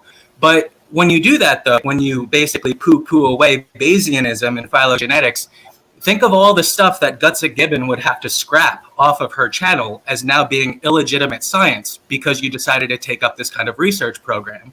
So, I mean, I just wanted to throw that out there that he's not nearly highly regarded as I think most researchers think that he is in the philosophy of science. And there are many reasons why, because you would end up having to throw away a lot of legitimate science if you followed his protocol. Well, yeah, let me jump in here real quick. So, I mean, he may not like induction, but he didn't like induction for a finalization process. Like, scientists use induction constantly, like all the time. I mean, that's a lot of how you get hypotheses to start with. But the reason why we hold on to the falsification as a final step is because, and it's a philosophical reason, you can't actually know for sure what you know unless you know what could be wrong about it. So what I want to say to that is absolutely, I think that the approach of trying to falsify your view is important. But Popper is a little bit more radical than that. He wants to make it a criterion for science, or if not a criterion for all of science, he's at least saying that it's the only legitimate way to test a hypothesis, is to go about it in this kind of deductive, falsificationist type manner. But I don't think that that's appropriate, because I think that when you look at science and you see all the inductive and abductive reasoning that goes on in the research, I think that that's totally legitimate, especially after the Bayesians did such a great job over the course of the 20th and now 21st century of providing a formal foundation for inductive reasoning. I mean, that was the great breakthrough of Bayesianism, was to do that. And there's this long-standing fight between the Bayesians and falsificationist / deductivist methodologies as you like trace the peer-reviewed literature back. And so I think that, particularly I've been focusing on phylogenetics here, and when you see the development of Bayesianism there, I think that that's telling in the sense that, it shows that induction has made great strides in terms of being able to provide a legitimate foundation for reasoning. And if you can admit to that, then falsificationism doesn't work so well anymore because of its stringent requirements. Well, not really, because the inductive movements that's how you get laws. You cannot apply the method of testing things and the falsification principle to historical sciences. You can use it for operational science to find out how things work. But in regards of historical events, you cannot, and that's why. Well, yeah, that's why we don't call history science. And that's why you cannot. You have to make that distinction about the different questions you ask in historical science. How did things come to be in the past? And in operational science, you ask how do things work? And there you can use the falsification principle. It works. It makes sense, but not in regards of events in the past. And there, the Bayesian principle is a good method, and I think it is a good way to come to a sound conclusion based on the Bayesian principle.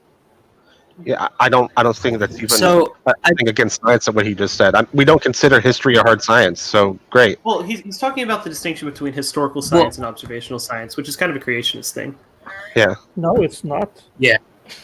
So, well, yeah, I mean, like the way that you guys frame it is because you can make the distinction there between operational, going today, and historical, inferring things about the past. But I would disagree with you that you can't apply a falsificationist metric there, because you can come up with a hypothesis about history, and then you can test that in a falsificationist kind of way by saying, okay, well, this theory of history predicts such and such further historical evidence that we should see in the record, and then you can test to see whether or not that evidence is actually there.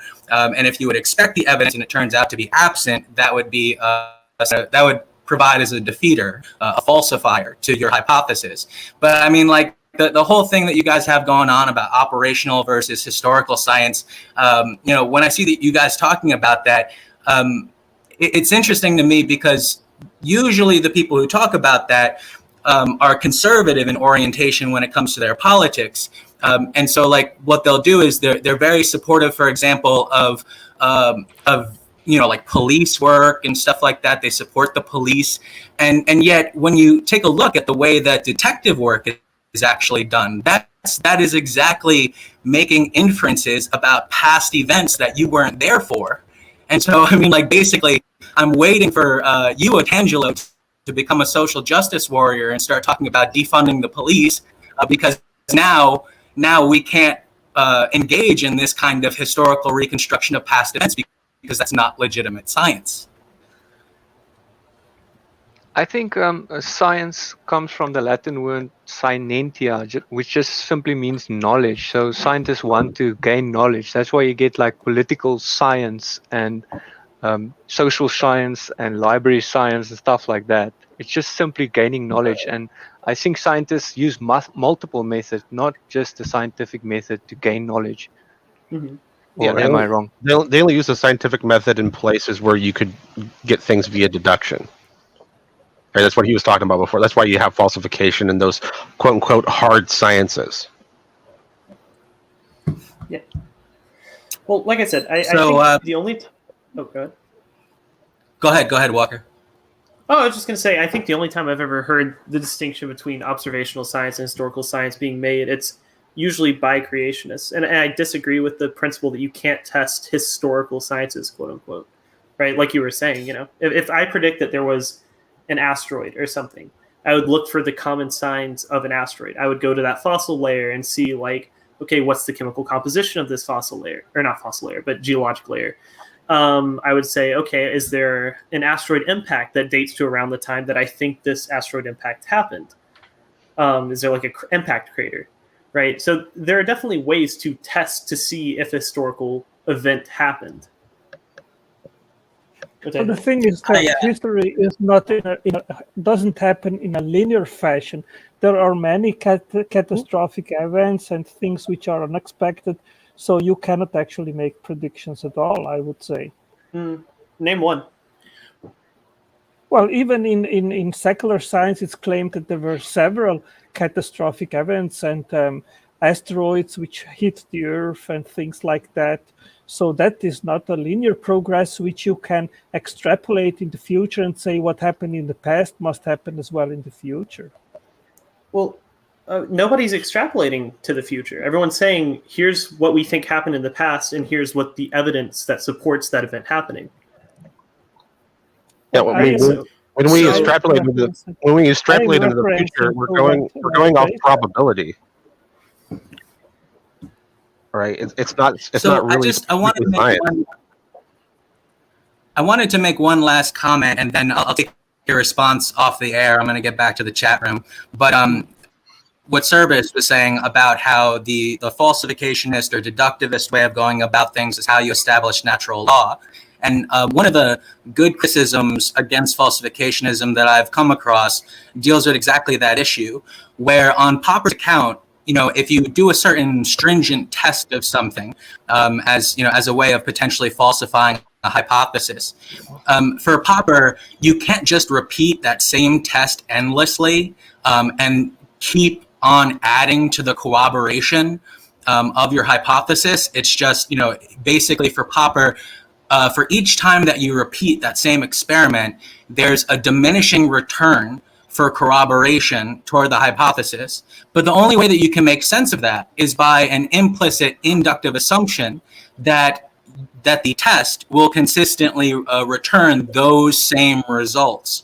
And so when you're saying that we can establish these laws of nature on a deductive procedure, inductive. Hold on. Let me just get this last bit out there. That if you're really trying to say that we establish natural laws on deductive procedure, those deductive procedures again contain implicit inductive assumptions with respect to what's going on there.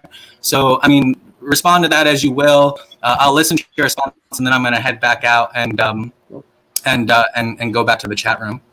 Okay, you misheard me because I said laws are done with induction. Mm-hmm. Oh, okay. Well, if you're saying that laws are done with induction, then I would say that that's all the more stronger of a case that we need to take a critical approach toward falsificationism, not to deny that falsification is a useful thing that we should definitely participate in. But if you're trying to make that like an all-encompassing view of how to pursue your sciences, you're screwing yourself. You're shooting yourself. I don't even think Popper does that. So he does. He certainly does. He wants to throw out induction altogether. He can't stand it. That's if you read the Logic of Scientific Discovery, he basically opens up with exactly that concern. He agrees with Hume about induction. And then you could turn over to, this is why, again, I'm really sympathetic toward the Bayesians, because they've done a lot of work dealing with Hume's objection and providing a formal foundation for inductive inference. Check out, for example, Colin Howson has a book. He's a major Bayesian called Hume's Problem, Induction and the Justification of Belief, I believe is the subtitle. But Hume's Problem is like a major a book that he deals with all this stuff. But I'm going to go head back to the chat room and thank you guys for the conversation. Hey, I just want to say that I thought your points were very appropriate. So thanks for coming on and saying that. So yeah, he sent me an email a while ago. So. Yeah, of course. The funny thing is, I actually researched like Bayesian phylogenetics, and I had just never really thought about I'm not super well educated on philosophy of science. So it was just kind of funny. I'd always heard about like falsificationism. I never thought about like inductive reasoning being a scientific methodology. It's funny, like there's so many, there's a lot of folks that are really interested in the kind of the philosophy of science aspect. And frankly, like a lot of the work that I do is like pure machine learning with climatological data. And so I'm constantly using, Bayesian techniques, probabilistic techniques, MCNC.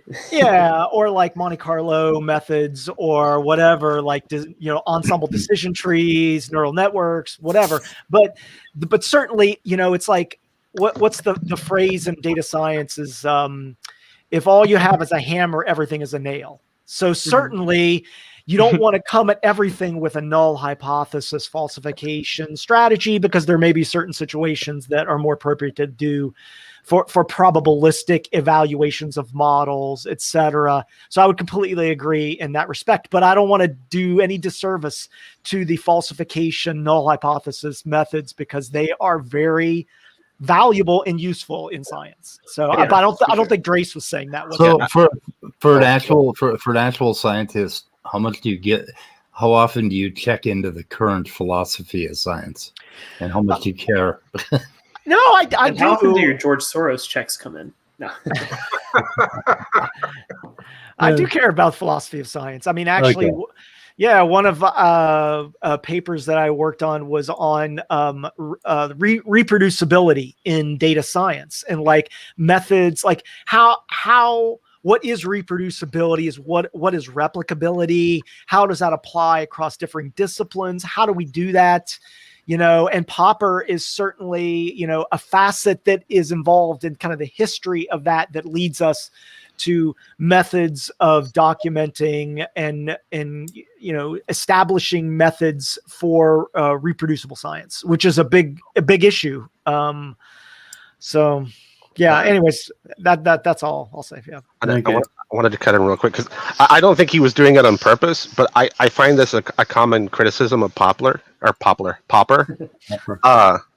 That they read his book and he points out the issues with induction, right? And there are issues with it, right? If you're trying to get some really strong argument, you need deduction.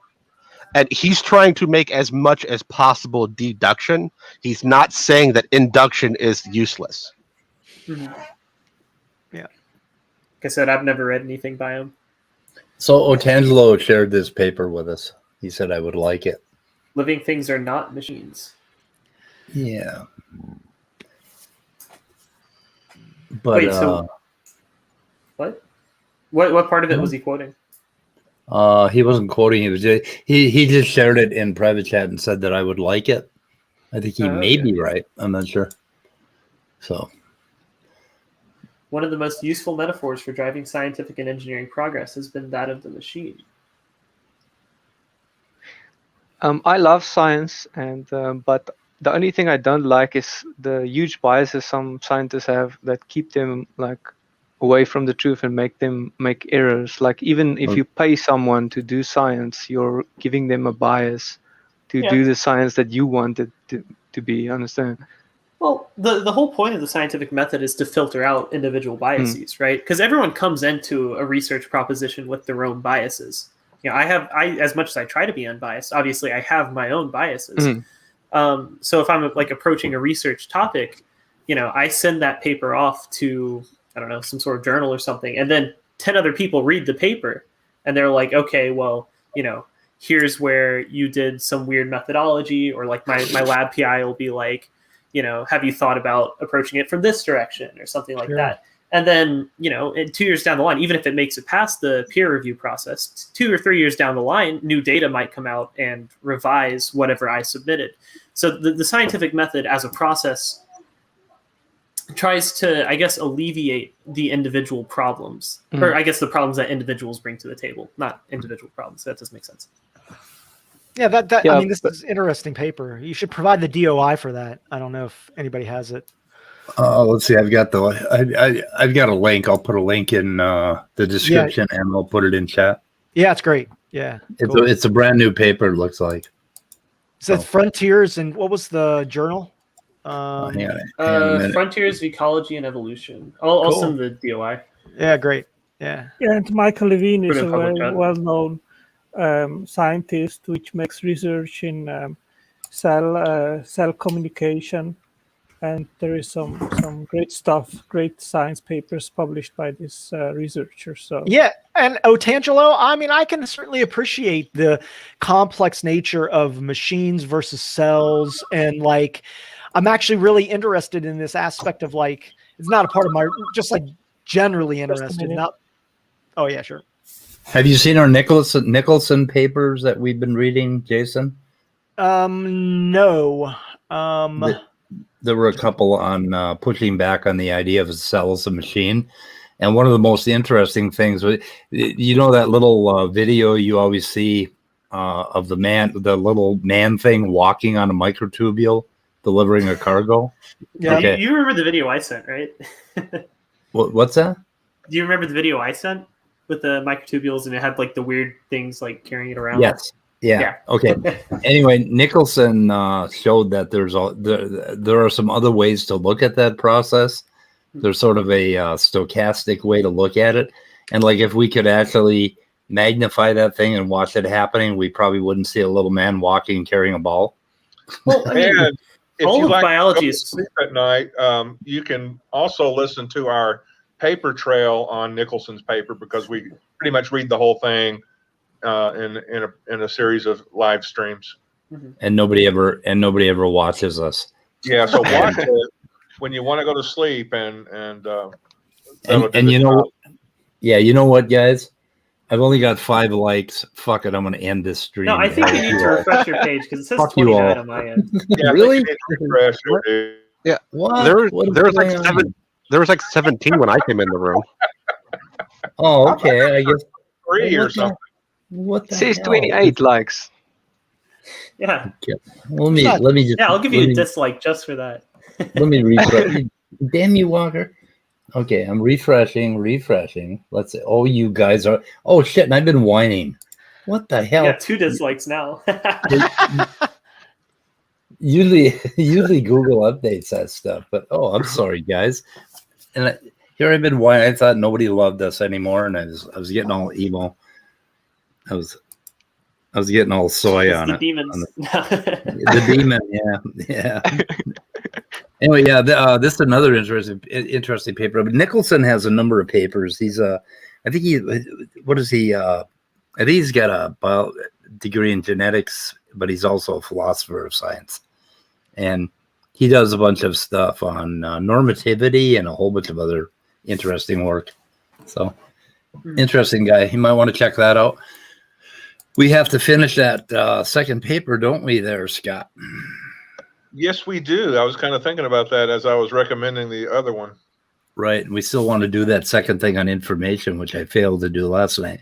But anyway, the thing on information I'm excited about because I would like to take a deep dive into this idea that the creationists keep bringing up with on information and show that they are not thinking very deeply about it. I don't think. Okay, Speed, let me just quote from the paper which I just presented. At the end, Michael Levine, he writes, biology and computer science are not 2 different fields.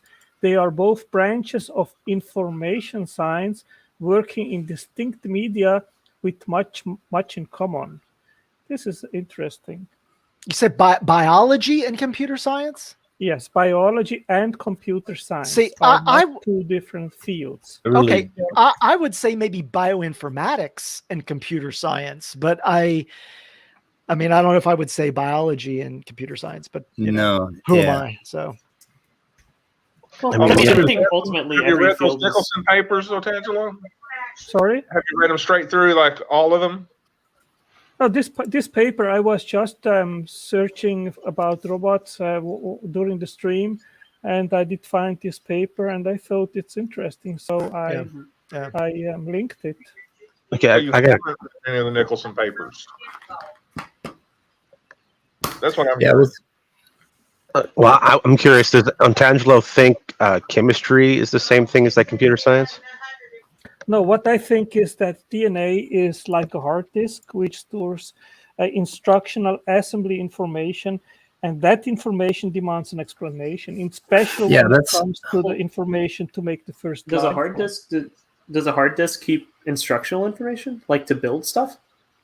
You can store instructional information on a hard disk, like an AutoCAD program to make a design. You can store it on the computer on a hard disk. And on DNA, you can store it on DNA as well. Yeah. Well, you can take like binary and translate it to the nucleotides and stuff. Yeah, but the thing is that that is and vice versa. That is instructional assembly information which directs the making of proteins, instructing the right sequence of amino acids that have to be stringed together, and that demands an explanation, especially when it comes to first a necessary protein set to have the first life. But we have an explanation. It's called chemistry. We do. Yeah. Yeah, we have an explanation. We have a whole lot of work that's been done on how that code arrived. And the thing is, when you say that DNA is an instruction for building an organism, that's exactly what I want to talk about in that information video. I want to show you how disconnected that idea actually is from functional information. Well, you just conflated the genetic code with the information stored in the DNA. These are 2 different things. How are they two different things? Well, the genetic code is the translation or the assignment of 64 triplet codons to amino acids. That is one Okay, thing. you're talking about tRNA, and basically the tRNA codons and how they developed. And if you've looked into any of the abiogenesis research, I in fact am working on something like that right now. Basically, how those adapters came to be and how those codons came to be arranged, and it's entirely a stochastic process, and it's based on certain characteristics of RNA and of the basically the DNA itself, and the code itself. It's based on statistical availability of certain amino acids and a whole bunch of other things. So there's a lot of work that's been done on that to show you, like when you say that it demands an explanation, there are people working on this explanation. And if I were to read all that has been written on it, I would be here until at least the end of this year. So I think you ought to check into it a little bit. The thing is that, sure, there is the only place I think in biology that a clear-cut code exists is that DNA, those DNA codons, right? And that amounts to 1.6% of your entire genome that works with a code, and it codes proteins, and we know that part. And we've known that for 80 years or 60 years, something like that. So, I mean, it's just a pretty weak case. That's the one thing you got where there's a code. The rest of biology and embryology has nothing to do with codes. It just doesn't look code-like at all. And I think if we, I have collected 41 different epigenetic codes, Speed. And the 2-3 minutes which you just talked now, there is so much to untangle and to correct you on what you just said. I would take at least an hour to address everything which you just said. You said epigenetic. We'll pick one epigenetic code and we can take a look at it, and you can show me how it's a code. Epigenetics.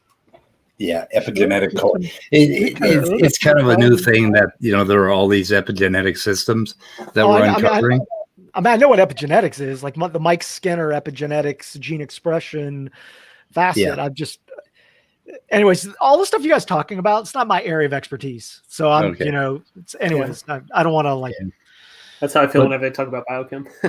But guys, we're at 2 hours and 20. We're at 2 hours and 20 minutes, and I want to end it. But go ahead, Otangelo, finish. But we want to wrap it up. I just wanted to point out that the information stored in DNA is one thing, but the DNA code is another thing. These are two different topics which require an explanation. Yeah, and they're kind of the same topic, actually. And until you see that, I'm afraid you're going to be confused. But anyway, okay, that's our last word on it. We got to end the stream, guys. Okay, it was fun. Okay. Cool. See you guys. Stay Anyway, curious. thanks everybody out there. And anybody else? Anything? I got something real quick. Go ahead. The explanation is chemistry. The explanation for chemistry is the fundamental forces, and then you have maybe a theory of everything. There's all your explanation. Which is God. You're too far downstream, Antangelo. Yeah. I think Okay, the theory guys. of everything is God, man. Okay, goodbye, cruel world. Cheers, guys. Adios.